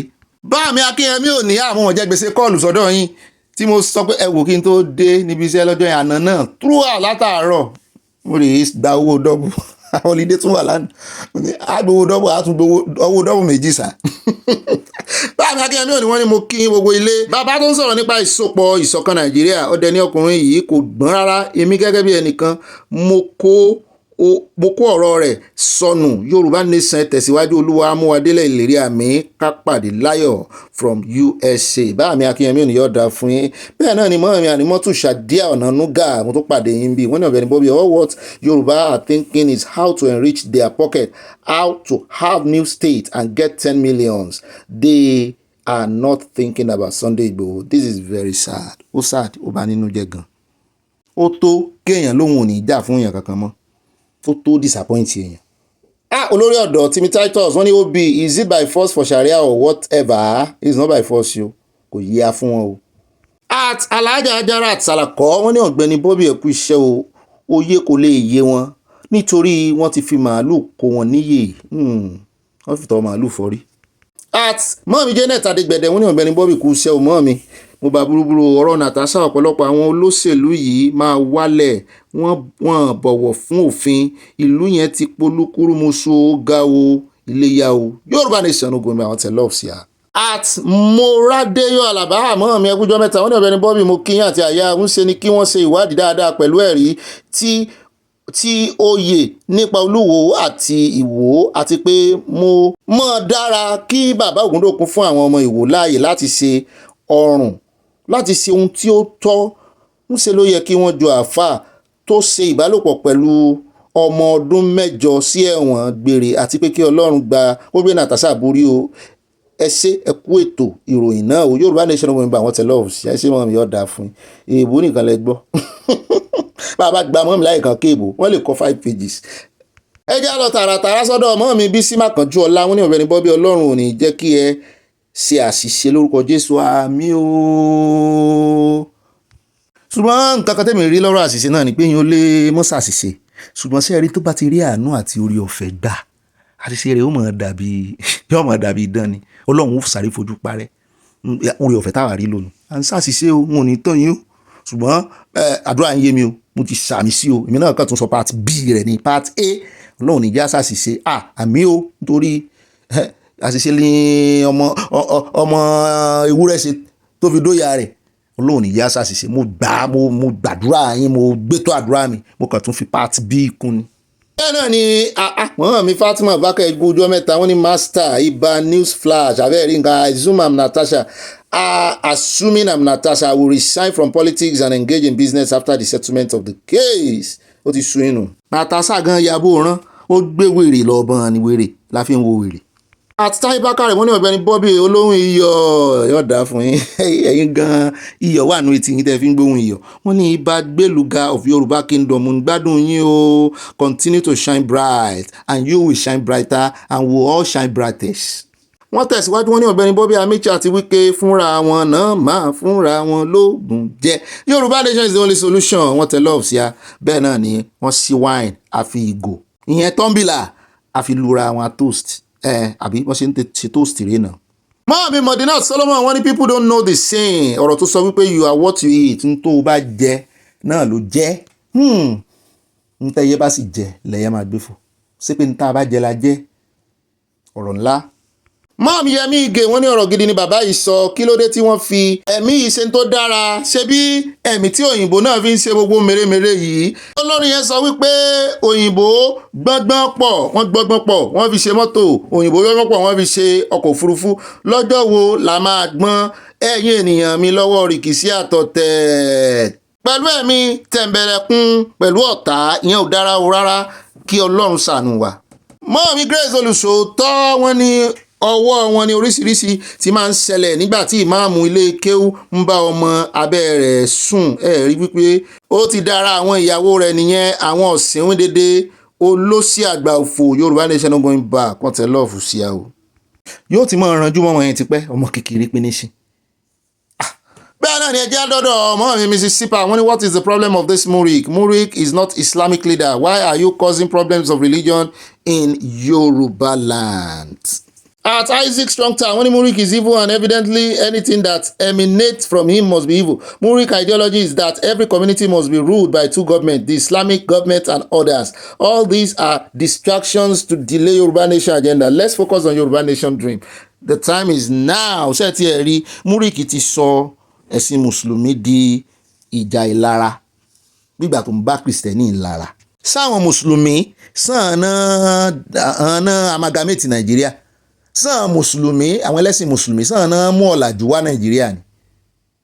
At Rachel wọ́n ní àáfàá ìfijọ ànábì ní o nítorí Prophet Muhammad náà bá 6 years old girl wọ́n mà ló fẹ́ 6 years old girl ni tó bá fẹ́ sí òní ìbásùn àwọn hypocrite àwọn alábòsí Ọlọ́run ló máa wọn mi sì wà lẹ́ǹbẹ̀ ọ́ ẹ̀jẹ̀ ń bí òkè wọ́n ní Ọlọ́run ló máa ẹ̀dísàn ohun sí ohun táìpò jẹ́ kí n kà tán ibi tí mo ti fẹ́ gbóhùn òkè kémi náà mọ́ bá a ṣàbòsí ìfẹ́ ni mo fẹ́ ká fi ṣe ṣùgbọ́n bó bá ṣe rí làá ṣe sọ bẹ́ẹ̀ náà ni at comfort jẹ́mi yọ̀ ẹ̀ sì yọ̀ wọ́n ní Rauf Arẹ́gbẹ́ṣọlá has no shame has he forgot what he did in Osun State for ọdún mẹ́jọ half salary ni ó san fún àwọn òṣìṣẹ́ ìjọba Osun State sí Arẹ́gbẹ́ ti gbàgbé wàhálà tí ó fi ojú àwọn Kristẹni rí ní Osun State tí ó ní kí àwọn ọmọ Kristẹni máa wá mo rántí ó aṣọ ìjáàbù lọ sùn bẹ́ẹ̀ ni ní orúkọ Jésù wọn kò ní rọ́wọ́ mú ìtìjú ni wọ́n máa bá kúrò nínú mo rántí Yorùbá nation lọ́la báyìí yọ̀ọ̀dà fún yín yọ̀ọ̀dà mo rántí ńgbà náà níwò gan ó ṣẹlẹ̀ ń wò tí àwọn ọmọ eléégún tán wo ẹ̀kú lọ skul ìjà ńlá mọ̀ ni Arẹ́gbẹ́mọ̀ ni lóòótọ́ dájẹ́ ìsìnlẹ̀ o ẹbọ náà ló yan Olúwo Ọlọ́run mistake tó fi yan Olúwo Ọlọ́run ó bá wa gbé kàláyà toró ń ló dá wàhálà sí wa lọ́rùn lẹ̀ ní ìwò báyìí half salary náà ní san kiri wọ́n máa ń gbàgbé tágbára bá ń gùn wọ́n wàá rí ibi tọ́lọ́run dúró dè wọ́n sí àwọn aláìníran bẹ́ẹ̀ náà ni ẹja dọ́dọ̀ màámi wọ́n ní ibà kanjú abẹ́ǹkó ibà àfipàkà nípa ọ̀rọ̀ CSI ó jọ bíi wípé olódò tún fẹ́ fi CSI àti ìran Yorùbá rí ní 2027 mandate ó fẹ́ tún fi wá sí ọ̀pàpà parada second time ẹni tí a kò lè mú Ọlọ́run ọba ni a fi lé lọ́wọ́ àyà kòǹdùsì kò tí ẹ lè fi anybody sí ọ̀pàpà parada àti gbọ́n mọ́ wọn lọ́wọ́.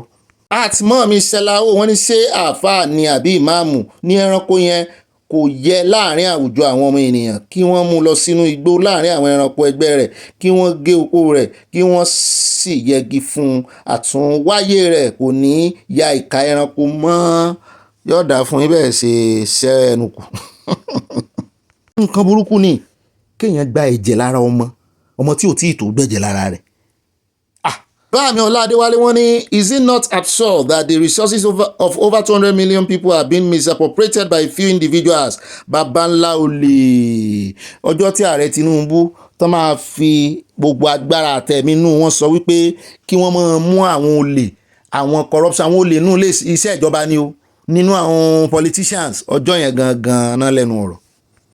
ó rà àwọn ẹ̀ka àbọ̀ padà ó ṣàyàṣe dáadáa adúgbò lọ́wọ́ Ọlọ́run ò sí ọkọ̀ òjèpo orí ẹjọ́kò dédé ẹjọ́kò dáadáa wá nǹkan fìdílé wá nǹkan olómi tútù ẹ̀ wá nǹkan panu sí i tẹ́wọ̀n fi sọ̀rọ̀ àjíjà kí ìwọ̀n ọmọ gbé yín débẹ̀ bọ́wọ́ bá dilẹ̀ ẹ̀ bá wa pín fáwọn olólùfẹ́ yín ní pápápá aláṣàyàn sí àwọn ìròyìn tá a ti mẹ́nubà alákọ̀ọ́kọ́ ń bẹ̀ jẹ́ adọ́dọ̀ Yàyà Bello níbi tó ti ń fẹ̀fun tó ti ń kọ on your mandate mo ní òun náà mo rìn lẹ́yìn ìgbà tí FCC ti sojú rẹ̀ báṣubàṣu ó ṣe rántí orin olóòrùn rántí làwọn èèyàn wá ní só yẹ kí Yàyà tún lẹ́nu ọ̀rọ̀ mo ní ó náà ó ti mọ bí tẹ́gbẹ́ rẹ̀ ti ń là wọ́n ní ẹni tí ò bá mọ bí tẹ́gbẹ́ rẹ̀ ti ń là ní ó sáré kú àwọn èèyàn ṣe ń dìfẹ́ẹ̀tì kiri ni bó ti jẹ́ pé FCC sọ wípé kán dìfẹ́ẹ̀tì jù bẹ́ẹ̀ lọ tán bá ní ẹ̀sùn jẹ́ àwọn ò mú wọn ẹ̀sùn wọn pé pásítọ̀ ló lórí wọn ṣùgbọ́n àwọn ọmọ Nàìjíríà ò bìlí fún wọn wọn bìlí fún wọn ní tí ò jẹ́ kẹ́ ẹ lè mú Yàyà tẹ́ ẹ ní ẹ dìmú lọ́rùn ọwọ́ báyìí tẹ́ ẹ sì wá ń wò ó ran èmi ní sẹ́fẹ́ jọ ti wà ń court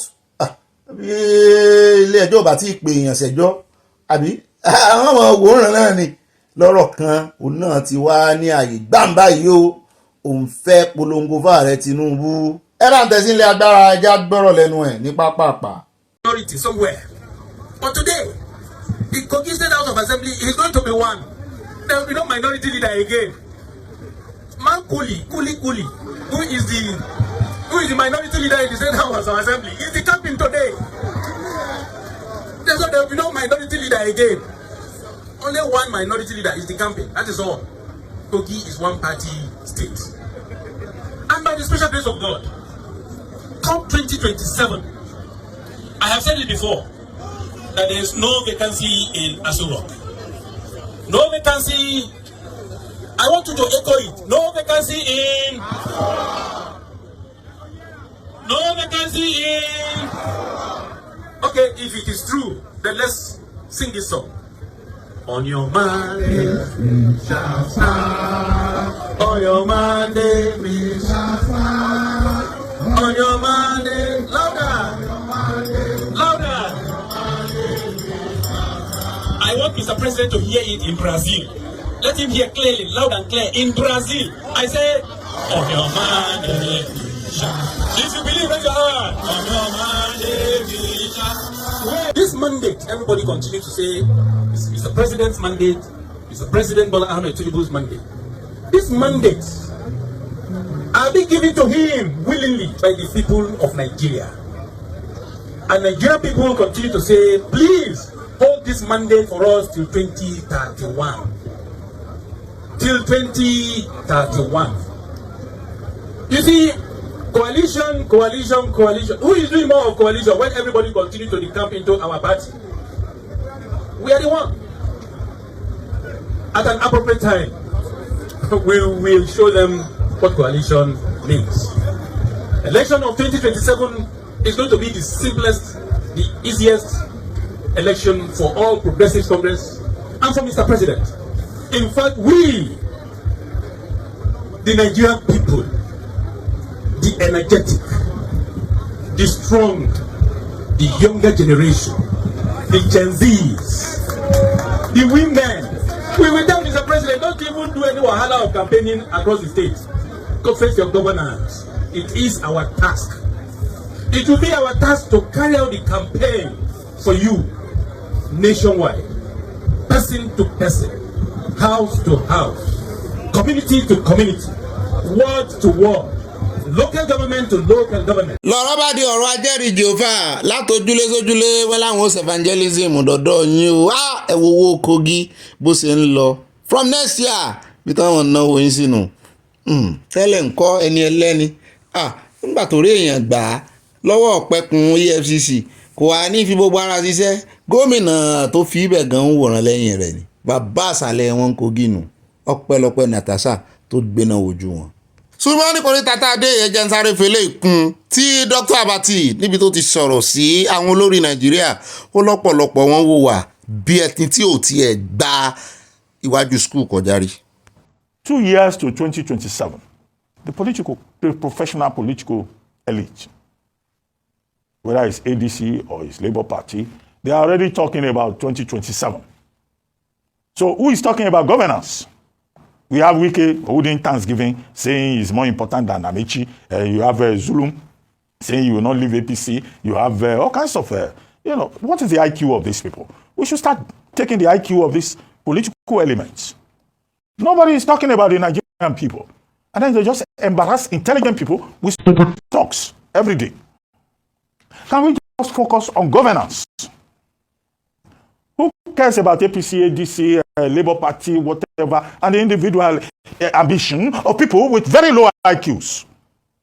Our focus should be on what will interest the Nigerian people and how the Nigerian people will be better served.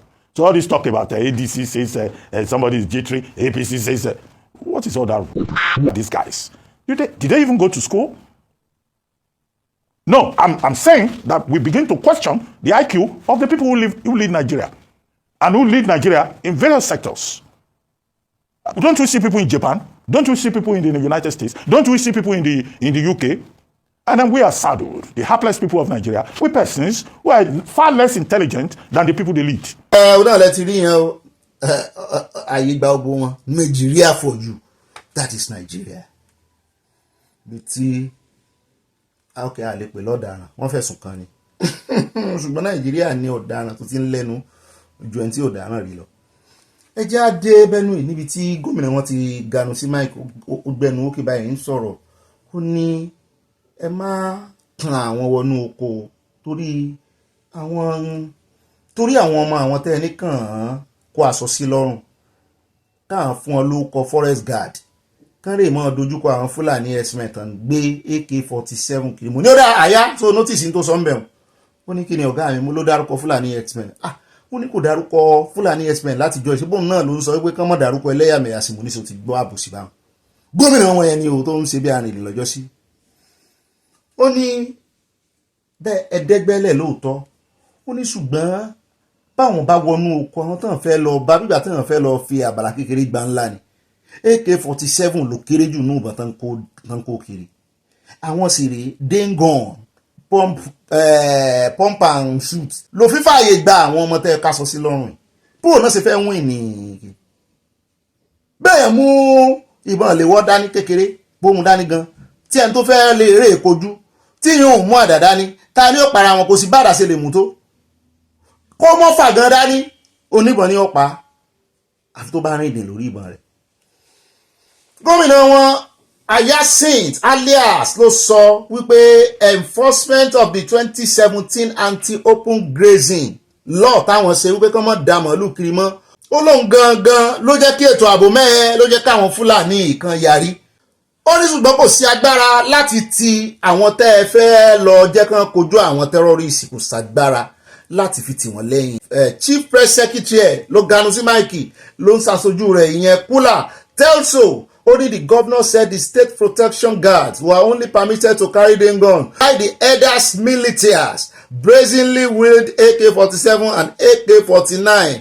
Ó ní ilé dangerous. Ó wá sọ ó ní kán ṣe ìwádìí kán lọ yẹ iye àwọn mobile police tí àwọn ará bíi ti pátọ́ ti sọ ẹ̀mí wọn nù tó jẹ́ pé àwọn gan ò ní AK-49 táwọn àbòkí ń gbé kiri. Ó ní so if Mopo could not arrest the armed elders.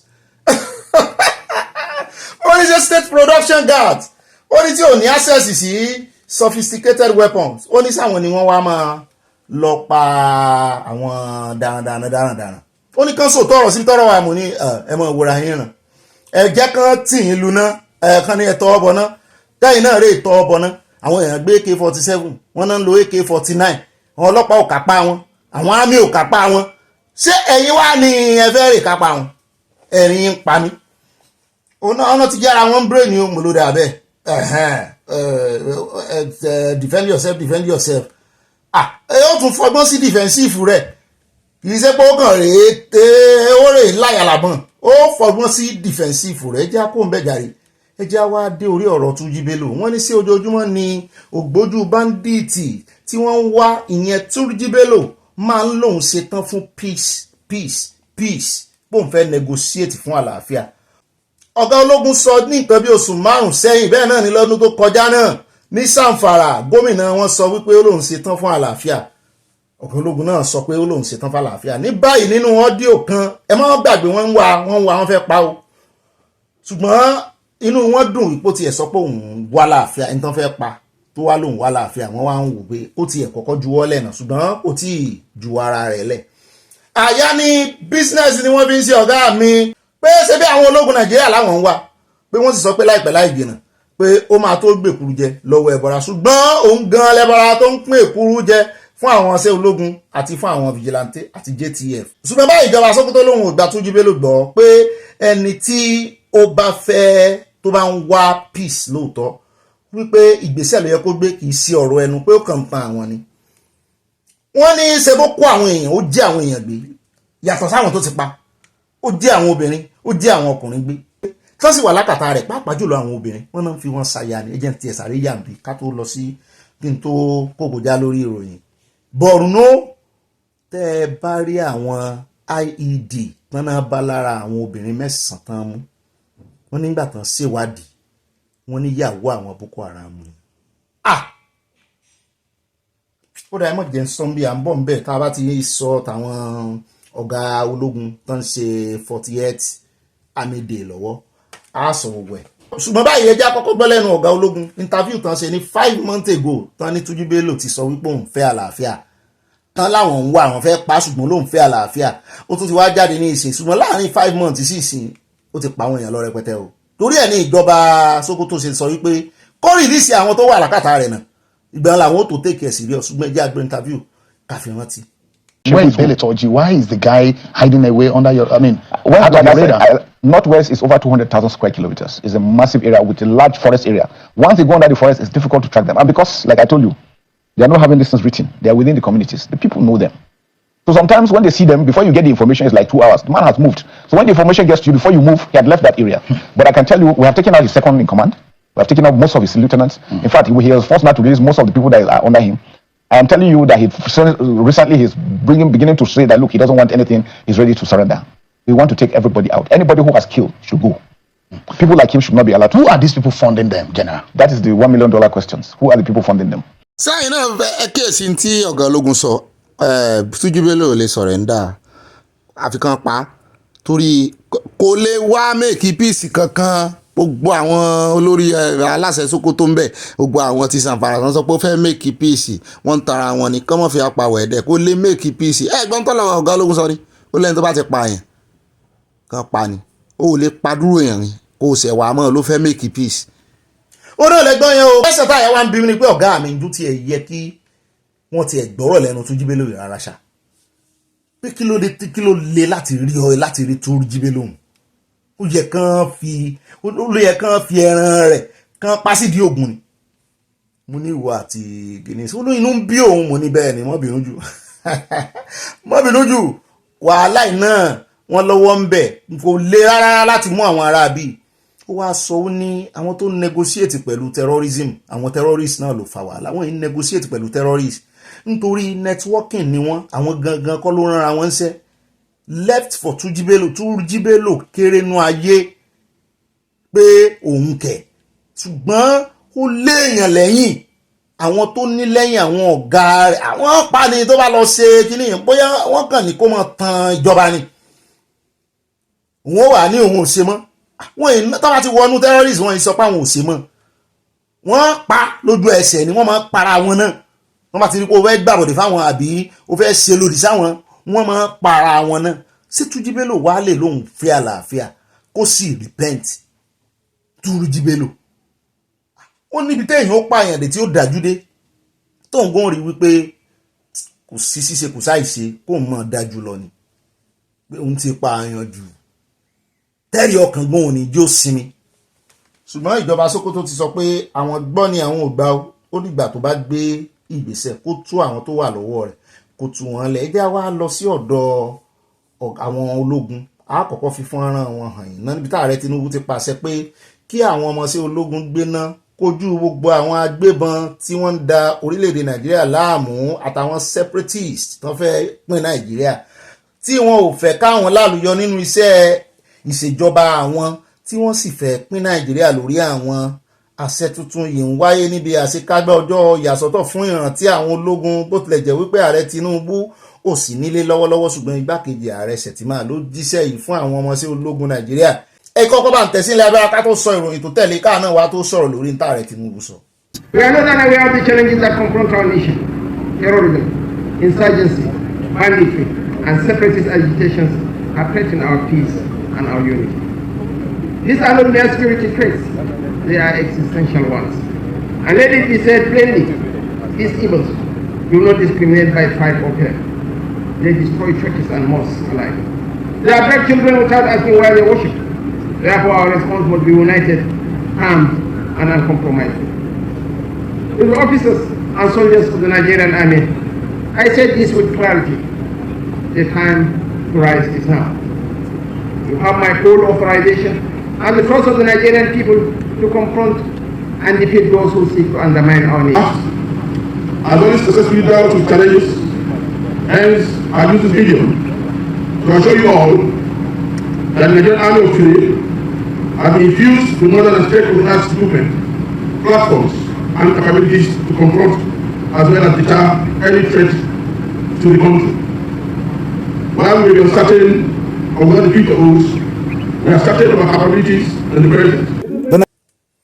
Òun náà lẹ ti rí yẹn o the Army Day. Ìròyìn tó wá ń tẹ̀lé ó jẹ́ kó di mímọ̀ pé àwọn obìnrin 9 tí wọ́n fura sí pé wọ́n jẹ́ ìyàwó àwọn ọmọ ẹgbẹ́ Boko Haram lọ́wọ́lọ́wọ́ tó jẹ́ pé wọ́n fipá mú wọn ni bó ti jẹ́ wípé ìwádìí fi hàn pé wọ́n fipá tipátipá ni àwọn Boko Haram fi fẹ́ wọn. Wọ́n nígbà tán yí ara wọn wò wọ́n náà ti ń lo àwọn náà wọ́n ti yí ọpọlọ wọn kodò àwọn náà ti ń jíṣẹ́ dé tòrótòró. Ṣùgbọ́n àjá ni ọ̀gá mi ṣé kò ń ṣe ìkànnù wọn torí àdó olóró ti wà lára wọn IED improvised explosive device náà mọ̀ pé ó fẹ́ sápá lórí tẹ́lẹ̀ pé nígbà tán ti di àmọ́ra ogun wọ̀ tán ti kó àdó olóró sára pé wọ́n lè detonate ẹ̀ àtàwọn tó fẹ́ mú wọn náà tán jọ máa kú wọ́n ní sẹ́mi òwò débi wípé bóyá wọ́n fẹ́ fi ọgbọ́n escape ni mo ló sì ṣe é ṣe bẹ́ẹ̀ ó ní bẹ́ẹ̀ ni mo ní ó dà wọ́n sá ti mú àwọn 9 bẹ́ẹ̀ náà látúgbọ́ wọ́n ní lábẹ́ bíríìjì kan ní Borno wọ́n ní IED wọ́n ti tò síbẹ̀ èmi náà sì wo fíìmù kan lálẹ́ àná bí ìgbà tó jẹ́ pé bí mo ṣe ríròyìn báyìí fíìmù yẹn ló tún play lórí mi torí wọ́n bí ìgbà tó bá tẹ IED lọ báyìí ní sáwọn kọ́nàkọ́nà ọ̀ọ́ni mọ́ ò ní fura okùn kan báyìí náà mọ́ okùn tìrín báyìí náà wọ́n fi so ogun ẹ̀ kó tiẹ̀ ní nífura wọ́n sì ti rí àwọn nǹkan kan mọ́lẹ̀ gbogbo ó kàn wọ́n jálura wọn ni dáadáa yọ adó olóró ni ṣùgbọ́n bí ìgbà tán improvise ni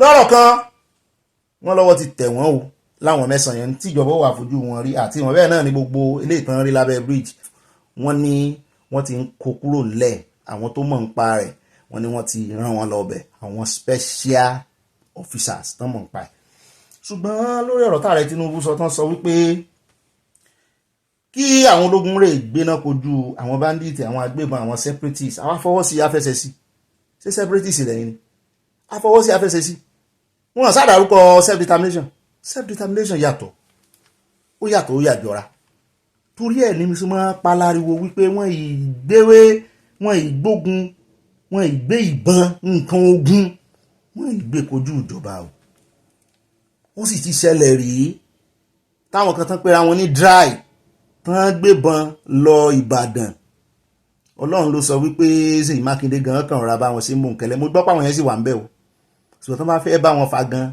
eléyìí tó jẹ́ olórí wọn ló yẹ kán máa wá kiri látijọ́ ṣùgbọ́n àgbọ̀pọ̀ wọn wà pápápá ni bàbá Bánjí Akíntóyè sì jáde, bàbá Sunday Igboho náà grant interview páwọn ò lọ́wọ́ ń bẹ̀, àwọn ò mọ̀ sí. Èmi ò sì tí ì rí ibì kan tí wọ́n ní bàbá yìí ti gbógun lòdì síjọba rí, ìyẹn Sunday Igboho. Mi ò rí, mo ti ṣe lálàyé dáadáa, mi ò rí pé ó gbógun lòdì síjọba o, ó ń ní kàn mọ́ ṣe báyìí sáwọn ọlọ́pàá o, kàn mọ́ ṣe báyìí sáwọn àmì o, mi ò gbọ́ rí o. So nídìí èyí àwọn separatists tàn bá wí nírú tilẹ̀ Ìgbò tó jẹ́ wípé àwọn yẹn wọ́n ń pààyàn, ẹ mọ̀ iye ọlọ́pàá tán náà pa, ẹ mọ̀ iye àwọn àmì tán náà pa, tí Kánú gan sì sọ wípé IPOB kọ́ àwọn kan ló hijack ẹ̀, agbá àwọn kan náà wà fún yín lánàá níjẹta kó wọn àbá àná ní TVC tán sọ̀rọ̀ nípa Kánú pé tí mínísítà kan sọ wípé wọ́n ti negotiate tán fẹ́ release ẹ̀, tó sọ ó ní tí Kánú ń ṣe, ó ní kò kọjá àfaradà self determination ni. Ẹ lọ tún ìròyìn àná wò, òye ọ̀rọ̀ yóò yé pé self determination kò síbi sí tí self determination, bàbá Fápọ̀ǹdà náà tún mẹ́nu bà self determination, bó tẹ̀ yẹ pé nu Nàìjíríà làwọn wá sí, kò síbi tí self determination ti jẹ́ ẹ̀ṣẹ̀.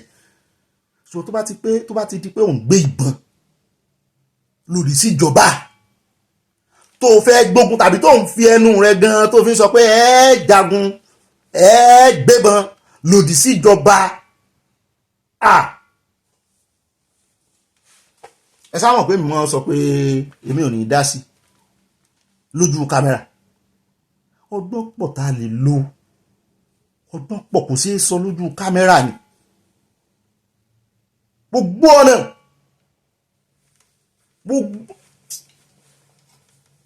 lọ́rọ̀ kan ẹ̀ẹ́dógún mi o, àwọn tán bá wí mọ́ra wọn o, lọ́dún tí wọ́n sì ti ń sọ̀rọ̀ wípé wọ́n ń dalẹ̀ láàmú, àwọn kan ń kóra wọn jọ, àwọn IPOB kan, àwọn ẹ mọ̀ pé wọ́n ti proscribe IPOB, àwọn tán proscribe náà bá wí o, wọ́n ẹ̀fà gúrùpù wo, ẹ lọ tún fídíò, mi ò lo fídíò yẹn ṣùgbọ́n ẹ lọ wá, ó wà lórí channels ti inú Olùbàdàn. Ó sọ iye àwọn èèyàn tó kú lábẹ́ mọ́kàn mẹ́nubà lánàá ni, ó sọ iye àwọn èèyàn tó kú lábẹ́ Buhari. Ẹ lọ mẹ́nubà, ẹ lọ wá fídíò yẹn kẹ́ wò, kẹ́ gbọ́ English ló sọ ń bẹ̀. Ó dárúkọ Boko Haram torí nígbà tó dárúkọ iye àwọn èèyàn tó kú, ó ń sọ nípa insecurity tí àwọn jogun bá pé ó burú, pé àwọn ọmọ Nàìjíríà ò mọ iye àwọn èèyàn tó kú báwọn Boko Haram ṣe ń pààyàn. Ó fẹ́ fi justify wípé kò tí ì tó nǹkan kan tó kú lábẹ́ ìṣèjọba rẹ̀ Tinubu. Ó wá ń sọ báwọn yẹn ṣe kú, ó sọ iye tó tọwọ́ Boko Haram kú, ó sọ iye tó tọwọ́ IPOB kú, ọ̀pọ̀lọpọ̀ àwọn tó kọ sí tàbẹ́ IPOB ọlọ́pàá àti àmì ló wà ń bẹ̀. Kò délẹ̀, kò rí gúrùpù kankan ò jáde lẹ̀ Yorùbá. Kí wàá ní kí ló kàn wá pẹ̀lú kínní? Ẹ fi wọ́n lẹ̀, wọ́n mọ bandit tán wá, wọ́n mọ kínní tán wá o. Nítorí ẹ̀ ni mo ṣe máa sọ pé ẹ mọ́ place àwọn ará bí lọ́wọ́. Ọ̀nà tẹ́yìn ń gbà wá ó yàtọ̀ sọ́nà táwọn ń gbà wá. Ẹ mọ́ kóra yín pọ̀, wọ́n ìkọ́mọ ẹyẹ lépọ̀ má dìyẹ náà tán fogun wà fọ̀tẹ̀ wà ń ta gbangba, inú wà jáde lójú kámẹ́rà á ṣe. Ẹ mọ́ kó bá Sunday Igboho, kì í sọ̀lẹ̀ o, akíkanjú ni o, ṣùgbọ́n láti ìrandíran ni Yorùbá ti máa ń fi ọpọlọ jagun. Ọpẹ́lọpẹ́ Yorùbá kálá ti mọ̀ ní kí bàbá wa Awólọ́wọ̀ kán mọ̀ dá sí ìjà Biafra. Wọ́n ròyìn ipa tán kó, wọ́n náà wà lára àwọn tí ọgbọ́n ni wọ́n fi ṣẹ́gun àwọn Ìgbò, nítorí àwọn sì wà lára, wọ́n bìlẹ̀ pé Nàìjíríà. Ẹ rántí ọgbọ́n yẹn, ọgbọ́n tí wọ́n fi ṣẹ́gun àwọn Ìgbò, ẹ bá ń kọ sínú comment section. Ara tí wọ́n fi láìkì Awólọ́wọ̀ ni ogun ọpọlọ. Kò sẹ́ni tó lè win ní Yorùbá, kò sí. Yorùbá ò ní gbé nǹkan ìjà rẹ̀ sórí afẹ́fẹ́. Ẹnu ọjọ́ mẹ́ta ni òkan mọ́ tó ṣe wá táwọn Yorùbá ò ní jáde wá máa sọ ọ̀nà tí ó gbà mọ́. Orí ẹ̀rọ ṣe wọ́n lára ìkérekè ní àwọn kìíní, àwọn tribe míì ni wọ́n sọ bẹ́ẹ̀ fún wa. Ó dá àwọn ẹja pọ̀ lórí ìyún, ẹ fọkàn balẹ̀, ẹjẹ́ wá lọ sínú ìròyìn tí ó mọ̀ tẹ̀lé àròjọ Mùsùlùkùn. Mo ti láàní pẹ́rẹ́ ẹjẹ́ dé ọ̀dọ̀ àwọn ọmọ ẹlẹ́gbẹ́ òkùnkùn èyí tó sọ pé they are doing their days mo ní they are celebrating their days àwọn ọlọ́pàá náà láwọn wà ní digbí o káàkiri áfíríkà náà sì ní wọ́n ti ń celebrate ẹ̀ wọ́n ní kì í ṣe nàìjíríà nìkan wọ́n ní irú tútọ́ máa ń parí o ní 77 tó bá ti ń gbọ́ 77 gbogbo fídíò tó bá rí lórí ẹ̀rọ ayélujára kí ló ní 7 mọ́ǹtì wo la wà oṣù keje 7/7/2025 77 ni wọ́n fi máa ṣe gbogbo ohun tó bá fẹ́ sí o lọ́dọọdún sì ni asọ́nlá sí àná ìsàmì àyájọ́ ìdásílẹ̀ náà wọ́n ní kì í bá àlàáfíà dé fún aráàlú o àfi ìpayín kéke wọ́n máa fi àtàkì ara wọn yorùbá sì ní ìfura ní ogun àgbà bẹ́ẹ̀ sì ní ìfura náà ní àgbà ògùn ìdí rèé táwọn iléeṣẹ́ ọlọ́pàá láwọn ìpínlẹ̀ kan ní nàìjíríà ṣe kìlọ̀ nípa irú itú burúkú tí àwọn ọmọ ẹgbẹ́ òkùnkùn jákèjádò orílẹ̀-èdè yìí lè pa ní àyájọ́ òní tí í ṣe ọjọ́ keje oṣù keje ọdún 2025 àtẹ̀jáde tí iléeṣẹ́ ọlọ́pàá nípínlẹ̀ ọ̀yọ́ àti ògùn fi síta ti wá ń sín àwọn aráàlú nígbẹ́rẹ́ papọ̀ pé kí wọ́n fura nípa ọ̀sẹ̀ táwọn ẹlẹ́gbẹ́ òkùnkùn náà ń ṣe nǹkan wọn gbogbo ẹ̀yìn tẹ́ ẹ lọ́mọ obìnrin náà ti ń jọ ìwọ̀n ní ìsinyìí o wọ́n pọ̀ lórí ẹ̀rọ ayélujára tó máa fly kọ́lọ̀ ìkan ti ẹ̀wà tí wọ́n ń lo máàsì mo ní kí ló wá ń lo máàsì fún kí ló ń bọ̀ lẹ́rù ṣé búwọ̀ ló jáde tó sì ń sọ pé ibi tí mọ̀mọ́ rẹ̀ ò ràn ló gbà lọ ibi tí ìyẹ́ bàbá rẹ̀ ò ràn nígbà tó sì ti wọ agbó ọ̀dájú kí ló wá ń bojú fún ẹ sá kìlọ̀ fún ọmọ yín tẹ́ ẹ̀ mọ́ rán ló ń jẹ tẹ́ ẹ̀ mọ́ ní kinní kan lálẹ́ ẹ kìlọ̀ fún ọ o ẹ kìlọ̀ fún ọ o orí ló yọ èmi náà ń gbà kan o mo sì ẹ̀wọ́ pólì ńgbà náà ni mo bá àṣetán skul mo bá padà síkò ọmọ láńlọ́ọ̀dù wa ńgbà náà ń bàrígà ó ní nọ́mbà 1 wọn ní unilag wọn ò ní dákọ rẹ̀ ẹ mọ̀ owó ẹni tẹ́ bá mọ̀ọ́sẹ̀ àwọn ọmọ líle ló lọ st fimbas àwọn ọmọ líle àwọn náà lọ st fimbas ibẹ̀ ló ti ṣetán tó fi bọ́ọ̀dì sí ẹni dákọ rẹ̀ ẹ mọ̀ jáde wọn ò fẹ́ dákọ rẹ̀ bàbọ̀dá àǹtí sèǹjì lábájọ lọ sí aládìyẹ ló ní páànù owó sì wà lọ́wọ́ rẹ̀ nígbà náà èmi ò kú wọn tí mo sì rówó pólíṣẹ́mi náà sì wà nígbà náà wọ́n burú ju ìpè ìdílé lọ àṣẹ̀yìnwá àṣẹ̀yìnbọ̀ lábárí ìradìyẹ ló ní páànù lẹ́lẹ́dìyẹ ẹmọ ẹlẹ́dìyẹ dáadáa kò jìnnà sí pangrove ẹ lè fẹsẹ̀ rìn láti ẹlẹ́dìyẹ sí pangrove lábá ní àfo ọlátẹ́jú láti Mushin adọ́látẹ́jú lábá ń padà bọ̀ ọ̀kadà ara bọ́lẹ̀ lórí ọ̀kadà báyìí sẹ́ẹ̀rì tí à ń gbọ́ pa èmi sì tẹ̀lé bọ̀dà ara ò fún èmi bọ̀dà ti láì dáhùn ó ti yí aṣọ náà fẹ́ pa ọlọ́run ló ní wọn bọ̀ lẹ́nu mọ́tò lọ́jọ́ yẹn láwọn tí ń yin kìíní aṣọ èmi ò mú bí wọ́n ti yin wọ́n ní kan náà wà lórí pedestrian bridge ẹ wo ọlọ́run ló ní mo sáré o torí wọ́n rò pé bóyá èmi náà jẹ́ kínní ni èmi náà sì mọ gbogbo kínní wọn so èmi náà ya fi ọkàn kún èjì ẹni sẹ́mi náà èmi náà wàkà wọn ò wàkà ṣùgbọ́n mo mọ àwọn bàbá tó wàkà mọ́ wa tán sì jọ mọ́ ṣe o kínní sáà ni wọ́n ń bí àbá ni wọ́n ń bí ẹ wo gba àwọn celebrity yìí náà ẹ wo gba àwọn politician yìí ó láwọn pàtí kan tó ti máa kíra wọn bíi kíní ọlọ́pàá wọ́n sá ti ní ẹ kìlọ̀ fún àwọn ọmọ yín ẹ kìlọ̀ fún brotherhood irú ẹ̀ ní ẹ tilẹ̀kùn pamọ́ wọn nulẹ̀ kẹjọ mọ́ ojú ara yín ọmọ tẹ́ ẹ bá sì ti ń fura sí tẹ́lẹ̀ ẹ look out fún lónìí ẹ rí sáìn tí ó ṣe ẹ ra àwọn nǹkan kan ẹ rí kúrúkẹrẹ tí ó ṣe kẹ́ ẹ lè mọ ẹ bí ọmọ yín pé inú ẹgbẹ́ wò ló wà jọ sọ fún mi kẹ́ ẹ lè mọ bẹ́ẹ̀ sì rìnrìn obìnrin náà ẹ mọ̀ yẹ àwọn obìnrin lẹ́ o ó ní ẹjá kó ń bẹ́ onípápàpá ẹjá dénú ìròyìn tí wọ́n mọ̀ tẹ̀lé o ẹjá dé Ìbàdàn níbi tá a ti gbọ́ wípé ọba Ọlákùlẹ́yìn ti wájà lẹ́yìn tán lu ọdún kan lórí ìtẹ́ mo ní orí ọ̀fẹ́ lọ́lọ́run fún bàbá yìí láti ka orúkọ wọn mọ́ àwọn tí wọ́n ti jọba rí ńlẹ̀ Ìbàdàn July last year náà gorí oyè náà ṣe kò kárí àlùwàlá fún wọn náà ṣe gbogbo ayẹyẹ July yíyá yìí náà kú lẹ́yìn ọjọ́ péréte díẹ̀ tán sí ọjọ́ mẹ́rin tán sọjọ́ bí wọn 90 years ṣùgbọ́n orin tó wọ́n ń kọ́ ń bàdàn yìí ló ń ya ọgbẹ́ yẹn lẹ́nu pé bólúbàdàn bá kú ta ni ó joyè wọ́n ti mẹ́ni tí ó joyè ta ni ó joyè o ń jọ bí ẹni pé àlàkalẹ̀ ti wà ń bàdàn pé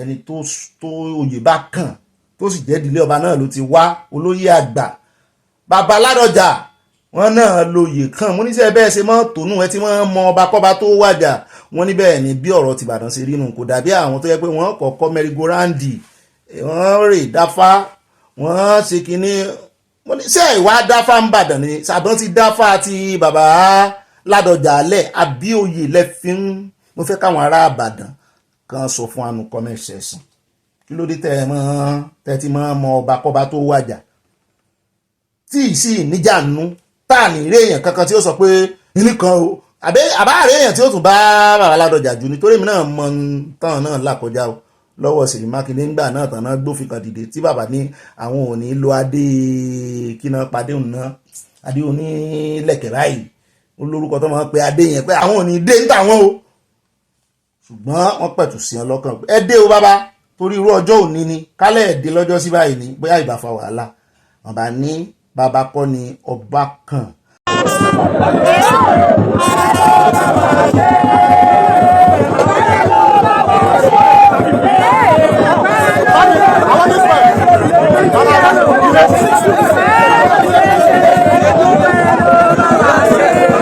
mo bá tó ní àwọn kan wọ́n ń sọ̀rọ̀ bàbá Ládọjà tó yẹ kán mọ rẹ́rìn tó yẹ káwọn ẹbí wọn mọ rẹ́rìn mọ́ ní ọ̀rọ̀ Bíbélì ló sẹ̀ tó ní ibi tí ẹlẹ́kùn ti ń sunkún ó ní láláyọ̀ yọ̀ ó sì sọ ó ní kábà ẹlẹ́kùn sunkún kábà láyọ̀ yọ̀ fún àní báyìí sunkún nínú ìpàdé ọlọ́mọ ọdún wà ní bíbí náà láti ọlọ́run ẹ̀dùn máa rí i ṣùgbọ́n kì í ṣe pé báyà wọ́n yẹ ẹ̀yìn ọba tó kù ẹ̀yìn ọba tí kò ti lọ nù ó ń tó kan àwọn kan ń pòwe wípé bí tẹnìkan ò bàjẹ́ tẹnìkan ò lè dá ọba tó lọ tán wàjà ọba dàgbà ṣùgbọ́n star Ìbàdàn nìyẹn wípé bólúbàdàn bá kú ta ní ó joyè wọ́n ti máa mú ẹni tí wọ́n ti máa mẹ́ni tí ó joyè wọ́n á ti fojú sí lára. tó bá fẹ́ jẹ Olúbàdàn láti mọ́gàjì ni wàá tó ládà wàá tó step ló máa tó ládà tó step títí dókè kó tó wá rólúbàdàn jẹ lẹ́yìn ààrẹ aláṣà wàá tẹ̀ jẹ Olúbàdàn ilẹ̀ Ìbàdàn bí wàá ṣe tó ní oyè 23 ni wàá jẹ ní ìlú mi ní Ìbàdàn ìlú tó gbonílé tó gbàlejò oyè 23 ni wàá jẹ kó tó jẹ Olúbàdàn. ẹ̀yin ti Ìbàdàn ẹ là lọ́yẹ̀ o èmi ò gba ilé ìgbọ́mọgbọ́ ni mi gbà o bó lè ṣe bàbá Ládọjà ti jẹ oyè 23 báyìí ṣé àwọn ọmọ ọba kọ́ ní ìjọba ń bàdàn ni ṣé olóyè ní ìjọba ni ó dẹ̀ là lọ́yẹ̀ wọn kò yé mi ni kí n mọ̀ sọ pé n tó sọ kò bọ̀ sójú ẹ̀ kò yé mi ni. Ọládọjà Adéwọ̀lú Abdulrasheed ọlọ́run yòówó débẹ̀ láyọ̀ àtàlàfíà.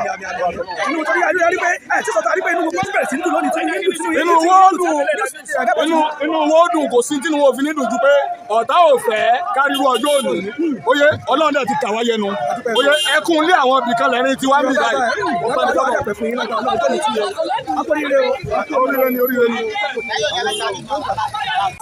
àwọn bíi ọba tí wọ́n wàjà àwọn ni wọ́n fi ìkéde ìlédè o wípé bàbá ti wàjà pé wọ́n ti darapọ̀ mọ́ àwọn alálẹ̀ bẹ́ẹ̀ náà ni ààfin ọba dá páropáro torí ẹ̀ ni mo ṣe sọ lẹ́ẹ̀kan wípé lọ́dọ̀ bàbá Ládọjà ń sáìdì tí àwọn ń yọ̀ inú wọn ń dùn ṣùgbọ́n ní ọ̀dọ̀ tí ọba tó wàjà gbogbo ẹ̀ dá páropáro ni wọ́n ní bí bàbá ilé bá kú wọn á ní ilé dahoro nù ilé yìí ò ní dahoro tèmi náà ò ní dahoro ààfin ọba lẹ̀ ń wò yìí bí bàbá Ládọjà ó wà tún fi dé báyìí ẹ rí i pé gbogbo situation around ààfin yóò tún yàtọ̀ ayọ̀ ó tún kún ẹnu wọn. ṣùgbọ́n àti ìrèyàn kankan tó fẹ́ bá wọn dúró pé bóyá wọ́n ní kò kàn wọ́n ìròyìn ayọ̀ ní fún wa o lọ́nà wo ó dáa ẹ mọ̀ délé gbọ́ ìròyìn ayọ̀ ní fún wa èmi mọ̀ pé ìròyìn ayọ̀ ní fún wa ó lè jẹ́ kó ń bẹ́ òní pápá ẹ jẹ́ àtẹ̀síwájú nínú ìròyìn tá a mú wá fún yín lónìí ẹ jẹ́ à lọ sí studio níbi tí a ti mọ̀ ti Peter Obi la fi kẹ́yìn ẹ jẹ́ à lọ studio lọ́dọ̀ ọmọ bàbá Bọ́lá Ìgè níbi tó ti sọ wípé oyè tán fún bàbá àwọn kọ́ ló yẹ kán fún bàbá àwọn oyè tán fún bàbá àwọn kéré jọjọ sí oyè tó yẹ kán fún bàbá àwọn pé ṣé wọ́n ti gbà pé wọ́n pa bàbá àwọn kí ló wá dé tí wọ́n fún bàbá àwọn ní CON pé GCON ló tọ́ fún bàbá àwọn mímí kí wọ́n mọ́ bá ṣe máa pín oyè ó ní GCON ló yẹ kán fún bàbá àwọn pé kì í ṣe CON ní ẹnu ẹni la fi pe tèmídìrè àbí ẹ jẹ́ á gbọ́ ìdí tí wọ́n ṣe kọ oyè táàrẹ Tinubu fún wọn bàbá wọn tó ṣe sọ wípé ìtótọ́ sí bàbá àwọn nìkan fún bàbá àwọn pé wọ́n gbàgbé pé wọ́n pa bàbá àwọn ni ẹ bá ń tẹ́sí ilé agbára àròjọ Mùsùlùkùn bàbá dé káwá lọ sọ́dọ̀ Òbí straight away. Bola Ige did his very best. Unfortunately, he didn't want to die. Of course. But we thank God for a glorious legacy. Absolutely. And so you had mentioned about the posthumous award, the national award that he was given. Yes. Honestly, if I had my druthers and sorry? Yes, I said for the June 12 and all of that. Yes, please go ahead. Yes, which was okay to honor those that in remembrance of the struggle, the struggle period. If I had my druthers, really, I would have thought that it would have been GCON that he would have been given. And the reason I have expressed that, all his activities, and the fact that he also was assassinated while in service. Yeah. But Commander of the Federal Republic is what he was given. I issued a statement within an hour of the award to thank the President of the Federal Republic of Nigeria, Asiwaju Bola Ahmed, Senator Asiwaju Bola Ahmed Tinubu, for even remembering our father, and with the caveat that the killers are still walking. So that yes, we're bringing the memory to the front burner. That we should also force the issue and bring it back to the fore and make those that did it uncomfortable, and plead with the government to relook at the case. Absolutely. And I thank. Please go ahead. No, I said I thank my godfather for even bringing it to the fore. Because again, when Wole Soyinka speaks, the world listens. Absolutely. And if you remember at the commendation service, he made that pronouncement, of Bola Ige are in our midst. And they were. Wow.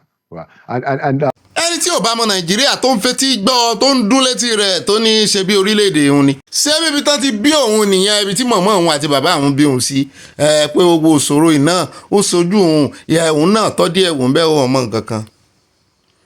ọ̀rọ̀ tí wọ́n tún sọ yìí ó tún bà mí lẹ́rù ẹ jẹ́ á kúrò lórí ọ̀rọ̀ GCON OCON gbogbo ìtàn lè mọ fúnra wọn gbogbo àná la mọ̀ wípé oyè kan tán lè fún Bọ́lá Ìgè àtàwọn míì tán pa bíi Bọ́lá Ìgè bíi Kudirat Abíọ́lá àǹkó tí wọ́n pa oyè kan tán lè fún wọn náà nìkan mú àwọn tó pa wọn kan wá justice fún wọn.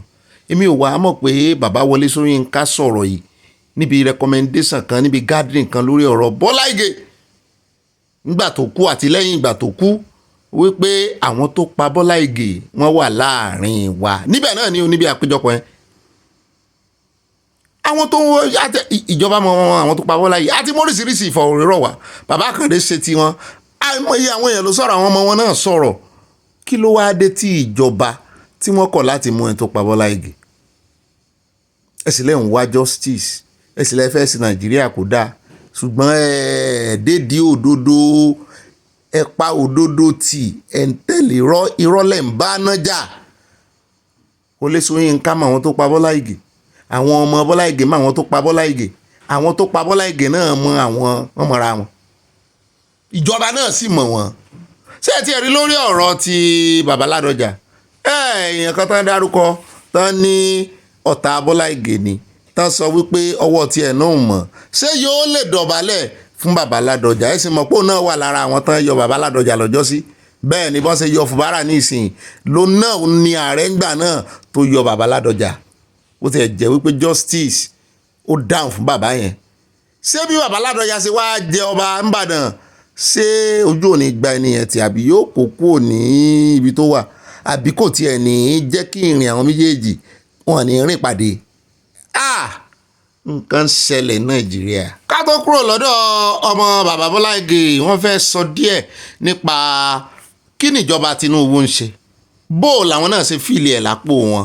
ẹ jẹ́ á gbọ́ bóyá àwọn náà ó sòdodo ọ̀rọ̀ àbí wọ́n fọwọ́ bò ó. Well, I trust and believe that the administration has done their own self-assessment. But for those of us on the streets and in the various neighborhoods and in various townships and various rural areas. The question is, how has it affected us individually and collectively? Things are a bit rough. Not even a bit rough. Things are quite rough. What I would want to say is that the administration took a bold step by saying they're removing subsidy. I think what was missing was the fact that shock absorber was not in place at the time of the pronouncement. And again, it was almost like shock therapy. And everything just went south. But there's a semblance of creeping out of it. Unfortunately, if you look at it from the parameters of the foreign exchange now, official rate is about 1,530 on the street, but nobody has access to it, maybe those in government. But on the street, it's about 1,600. Rewind less than 3 years ago, it was just about 360 to the dollar. And so the cost of living has skyrocketed, cost of travel, transportation, everything has gone up. But there's a semblance of leveling, and maybe some food prices, a bag of rice is about 80,000 naira. Then it was about 7,000, 8,000 naira. So that's almost 10 times. And so there's need for government. We hear that there's a lot more money that's being pushed out to the subnationals at this time. So everyone must do the needful to try to get us at a level where we're not impoverished. The truth of the matter is it's hitting everybody's pocket. You have to pay salaries, you have to pay your workers. In my own basket, which is development, cost of development has gone up, cost of cement has gone up. The cost of even paying artisans, the wages has gone up. And so folks are not making that kind of money to be able to pay. So there's need for re-engineering. And those that will be saddled with the responsibility of driving the economy, they know that they have a huge responsibility and much is expected of them. So we will encourage them to do the needful because we're all in this together. And this ship must not sink. I agree with you entirely. You know, the ship must certainly not sink, especially because we even have somebody who came out of the progressive family of Nigerian politics, the progressive tendency, you know, that both yourself and myself, and of course, Uncle Borage, your dad, that was where they put us. So we do have a stake to make sure that this doesn't fail. But by mentioning, obviously you mentioned my father now, and basically, I think you're referring to the politics of the Second Republic. It was steeped in ideology. And I recall the 4 cardinal programs of the Unity Party of Nigeria at the time, which was free education at all levels, free health, integrated rural development, and full and gainful employment. And that was the mantra. And everyone knew that the marching order was, this is what we're going to do. It was basically a socialist bent, but everyone understood what the ideology was. I'll use an example of my father. On the first day, which was October 1, 1979, his pronouncement was that education will be free in Oyo at the time. Now, Oyo State at the time was both a combination of Osun as we know it today and Oyo as we know it today. Right. So it was much larger. And, you know, I was going through his archives and his document. The budget, he inherited a budget in 1979 from Paul Tafa, who was the administrator. But their budget in 1980, because they had a plan to implement those 4 cardinal programs, they had a robust plan at deployment. And by 1980, the budget for education was 26%. And health was 24%. Wow. So you can imagine 50% of the budget went into education and health. Wow. So can you imagine if that happens across the country? They built over 700 new schools today between 1979 and 83, both primary and secondary school. Not one additional school has been added to the system. Not one. And so again, the issue of, I trust that you're speaking about politics and politics of ideology, institutionalizing empowerment of the common man, making sure that processes are in place. Emancipation of the common man must be at the forefront. Because it is only when the common man can sleep that you have anything can close your eyes. Absolutely. ọ̀rọ̀ ńlá mo lérò pé ọ̀rọ̀ bàbá wa Awólọ́wọ̀ náà ti yá ọ̀rọ̀ tán fi kó ọ̀rọ̀ wọn lẹ̀ wípé bí ọmọ olówó tó bá ń sùn tí ń lálàá nínú AC pé bọ́mọ tálákà ò bá sùn látàrí ní tí bàbá ọmọ olówó ṣe nígboro ayé wípé kọ́mọ olówó mọ̀ rò pé òun ó sùn lásùn yìí o nítorí ọmọ tálákà ń bọ̀ wá disturb oorun rẹ̀. ẹ gbọ́ ẹ bá ń gbọ́rọ̀ wọn yẹ̀ wò sàn wíire àbí wọn wíire. ó rẹ káàbọ̀ padà eléyìí àmọ́ fi káde gbogbo ròyìn lẹ̀ lónìí ọ̀dọ̀ òbí là ń lọ o níbi tí òbí ti sọ oríṣiríṣi ọ̀rọ̀ ó sọ̀rọ̀ nípa ẹ̀sùn tó fi kàn wípé òun bá Àbáṣà ṣe wẹ̀jẹ̀wẹ̀mu òun bá ṣe wọléwọ̀de pé nítorí ẹ̀ kò yẹ kóun òun ò lẹ́nu òun ò ní ojútì kò yẹ kóun tiẹ̀ jálè pé òun fẹ́ sọ lórí Nàìjíríà pé ìwọ náà tún fi kàn wọ́n ṣàfẹ́sùn kan lórí citizen bẹ́ẹ̀ náà ló tún mẹ́nu bà ọ̀rọ̀ àwọn Haúsá ó sọ tóun ó ṣe pé inú àwọn Haúsá ni ó dùn jù bóun bá dórí oyè àti wípé òun ò ní ra jet ó ṣàtúnfà rẹ̀ Tinubu pa òun ò ní ná owó tó tó yẹn lórí jet nígbà tí insecurity tó ń pa àwọn èèyàn lábẹ́ ìṣèjọba rẹ̀ Tinubu ẹ sì mọ̀ pé Òbí ní fact lọ́wọ́. ẹ bá ń tẹ́sí lágbára ká gbọ́rọ̀ lẹ́nu Òbí. If I become president, I use the resources effectively. I cannot say buy a new jet. Even if you need one. I don't need one. You don't need one because you can go to anywhere with that jet. I will never need one. You fly Airpeace, you fly Ghana, you fly BS. Of course, baby. I will not use 150 billion to buy a jet when 80% of our primary health care centers are not functioning. Even as against security protocols. Which security? You've been a governor, you know what it is. No, what do you mean security? That's nonsense they tell. I was a governor for my first 4 years. I drove 406. For the rest of it, I didn't have bulletproof cars. Nobody's trying to kill you. You're doing the right thing.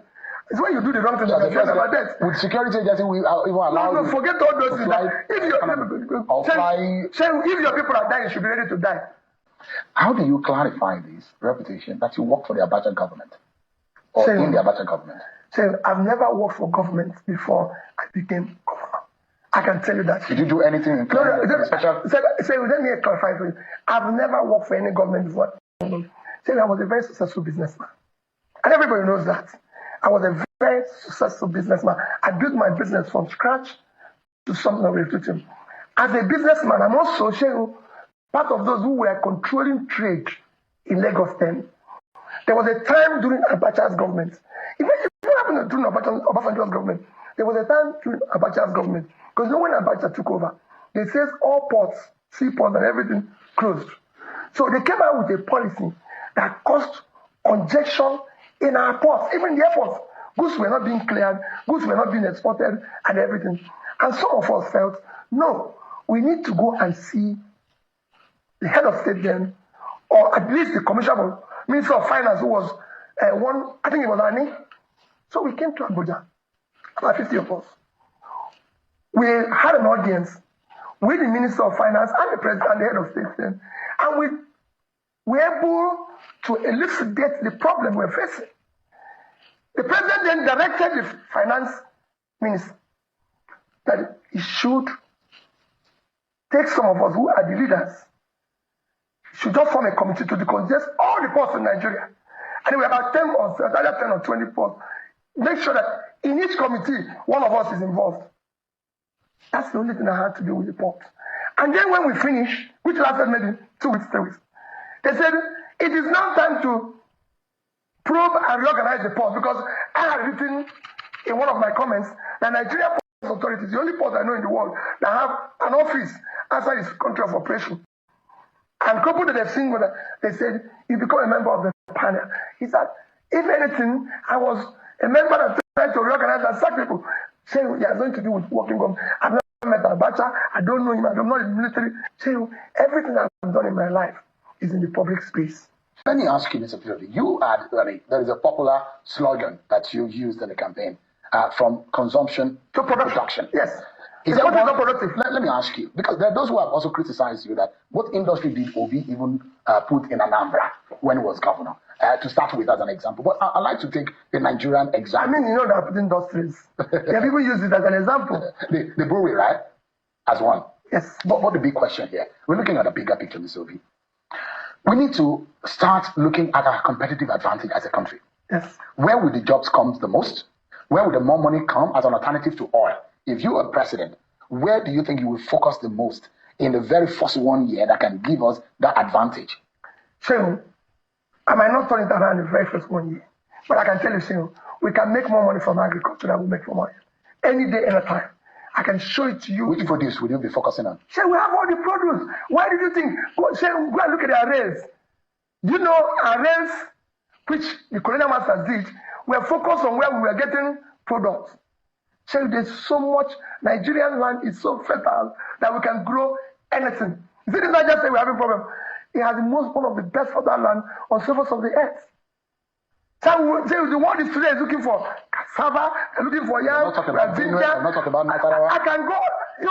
You are now that belt. You are now the one. I said, we are now one talking. We have 54,000 square kilometers of land in Taraba. Not Taraba here. Now I can grow all that. Which one would you focus on? All of them simultaneously, because it's an investment. That's why I said I will borrow and put in investment. You are now borrowing for production, not for consumption. Have you done the math? Oh, so it's very easy. I don't need to renovate conference center. There's no conference here. So I've done it as a governor. You asked which industry did I build. So one of the first places I renovated as governor was industrial estate in Onitsha. Go there and see the number of industries. Jonathan commissioned at least 10 industries there. So come, I will show it to you, including the brewery that I mentioned. That brewery is the biggest taxpayer in Anambra State. People want to get up and see a president that cares, a president that shows compassion. So today we have a country without compassion. Leadership without compassion doesn't exist. It's a minus. It's not good for the country. Is there anything that you see that this government is doing that lacks compassion? So in December 18th or thereabout, several children died in a battle. I think it was December 18th. On the 19th, the president from Nigeria flew from Abuja to Lagos for Christmas holidays. Bẹ́ẹ̀yàn bá ti ẹ̀gbá gbogbo tóbi ti ń sọ látàárọ̀ gbogbo mathematics ẹ̀ gbogbo forecast gbogbo permutation eléyìí tó sọ yìí ó rí sọ o wọ́n láàánú ń táyé ààrẹ Tinubu sì fi bẹ̀rẹ̀ nìyẹn abẹ́ ìrántí ẹ̀jẹ̀ aláàánú ara wa ààrẹ Tinubu sọ nínú manifesto wọn manifesto ti ẹ̀kọ́ nú ọ̀rọ̀ àkọsọ wọn nígbà tán wọlé gẹ́gẹ́ bí ààrẹ ṣùgbọ́n kékeré lòbí dárúkọ ìtìbàdàn táwọn ti ń tó ṣẹlẹ̀ tí àwọn ọmọ kú lọ rẹpẹtẹ níbi tó ti pàpéjẹ náà ń sọ wọn ò ní dárúkọ èèyàn sí torí Ọlọ́run ti yanjú ẹ̀ òun ló sọ ó ní ààrẹ yín wọ́n lọ ṣe kérésìmesì kì í sì ṣe yún nìkan ti Benue táwọn èèyàn kú lọ gan ká tó rí wọn sọ kán tó sọ̀rọ̀ débi pé àwọn ò tiẹ̀ lọ wọ́n tún lọ náà wọ́n tún dé ibi tíṣẹ̀lẹ̀ wọ́n yá dúró ní capital Benue wọ́n dé yẹ wátà wọ́n ní títì kò jẹ́ kàn débẹ̀ flood kò jẹ́ kàn débẹ̀ àwọn tán wá pa ń kọ́ ebẹ̀ náà wà kò sáànú o lórí tí ò bá sì ti láàánú ọmọ ẹ̀yìn kò sí bó ṣe fẹ́ válù ẹ̀mí wọn òbí ń sọ̀rọ̀ èèyàn bá wo tọ̀rọ̀ ẹnu rẹ̀ yóò fọ̀ fún un. Leave this country tomorrow. He didn't do that. He went for Christmas holiday in Benue. He was not there for days. So I will go the first day. And when he got there, he said he couldn't visit the community because of that road. So he has not gone to Niger State, where we lost over 200, and now they said it's 600 that they're still missing, and it's presumed dead. So it's only about 15 minutes flight from Abuja to Niger. There's no compassion. So I watched our president, top government officials in this capital of Abuja commissioning bus stations where we lost 20-something soldiers in Niger. So it will not happen. Is commissioning road more important than our soldiers that are dying? Is commissioning road more important than our children are not in school? So is road more important than children being in school? There's no compassion. There's no governance. I will not be, look at this week. This week alone, Monday, 30-something week in one of our states. Tuesday, 13 was state. Yesterday, it was over 10 in Anambra. This morning, it's over 13 in Sokoto. And our president is in island of St. Lucia. That is not even up to the size. Island of St. Lucia is 617 square kilometers of land. Mina is 6,700. Mina is 10 times the size of St. Lucia. In terms of population, St. Lucia is only 180,000 people. Ajegunle is 560. Ajegunle. So what is our president doing there? Bobo is sand. Ẹgbẹ́ fún tẹ́gàn ní gbogbo wọn lè jẹ́ politician o ṣùgbọ́n eléyìí sand calculation orí ẹ̀ gbogbo fact yẹ. I'm going to go to solution. That won't last more than 1 day. Our president has not even gone to any state for 2 days. As apart from Lagos, I will be in Niger State. I will be in Mokwa. If there's any place to stay longer, there is in Mokwa, where I have lost now 800 to 1,000 people. Why would I be there? He even gave some children scholarship in St. Lucia. When we have 18 million out-of-school children, with our capital, children are not in school. Shego, that's not governance. Wo tẹ̀gàn ní mo gbé fún Obi pẹ̀lú àwọn fáàtì tó fi ilẹ̀ ẹjá wá gbọ́rọ̀ nípa ti Kanu Nnamdi. Wọ́n ní gbogbo insecurity tó ń ṣẹlẹ̀ ní ilẹ̀ Igbo wọ́n láwọn ò gbọ́ kó bí dá sí rí ẹjẹ́ agbọ́n tí ó fi dáhùn. You're not following me. I've condemned killings everywhere, even the one that happened in Anambra yesterday. I said I've condemned everything. The only thing I said about the agitators, let me tell you now. So it doesn't matter what, there's Yoruba agitators, there's other agitators, there's Israel agitators. I will talk to all of them. There's nothing wrong with agitating. Anybody who says, okay, come on, let's talk. You must exhaust reason, you must exhaust. But I see all those functionalities as a function of a dysfunctional, is a result of a dysfunctional society. If you do the right things, all these things will collapse on its own. So what I'm going to unleash here as somebody who works in government will change it. What is it canvassing for a political solution to the case of Nnamdi Kanu? For every one of them. I mean, why is it being held? It doesn't make sense to me. Some people say because he used vulgar words and everything. Is there anything wrong? I've not seen it. People just say, oh, using vulgar words. You say, it doesn't bother me if I'm president. Whether you call me thief, call me less man, call me idiot, which they call me today. It doesn't bother me. My duty as a leader is to the common man to put food on your table. Well, if you're talking about the situation in the South, is it the same way you handle the agitators and those who are killing in the Northeast and the Northwest? Remember what I said. If there are people I can talk to, I will talk to them. But remember what I said. Once I exhaust reason, I'll deal with it. Let's say tomorrow we have a bandit by name so operating in the Northeast. I will look for him. Put me anywhere. But, remember, that is just establish a link to say enough is enough. Ó dá àwọn náà lẹ́tí wọ́n wá tó tónu tí Obi ṣe yẹn o ọ̀rọ̀ rẹ̀ yìí ó sì yí àwọn tí ń tẹ̀lé ní tiwa òmìnira làwọn ń fẹ́ ń tààràtàrà báyìí ẹ bá yọ ẹ bá ń fi ẹ̀mí òmìnira ẹ bá ń fi pín kó kárí ilé ní kẹfì sí bẹ́ẹ̀ náà ni ìmọ̀ràn yín ṣe kókó bẹ́ẹ̀ náà ni ẹ mọ́ gbàgbé jẹ́ kí ìmọ̀ràn yín tẹ́ẹ̀fì ránṣẹ́ fàyà ó jẹ́ tòmìnira gbogbo ìgbésẹ̀ yín gbogbo bẹ́ẹ̀ ṣe ń lọ tẹ́ ń bọ̀ gbogbo bẹ́ẹ̀ ṣe ń sọ̀rọ̀ gbogbo bẹ́ẹ̀ ṣe ń rí gbogbo bẹ́ẹ̀ ṣe ń gbọ́ ẹ jẹ́ kó máa bá òmìnira dọ́gba o wọ́n jẹ́ kí wọ́n fi nǹkan kan gba òmìnira lọ́wọ́ rẹ o àfìrè bára pàdé lọ́la láṣẹ Ọlọ́run Èdùmàrè ire lójú owó ríire kábítì bó bá dénú yẹn bá pín yóò dáa fún wa yóò yá kò ní yẹ ẹ lẹ́ o I love you always bye for now.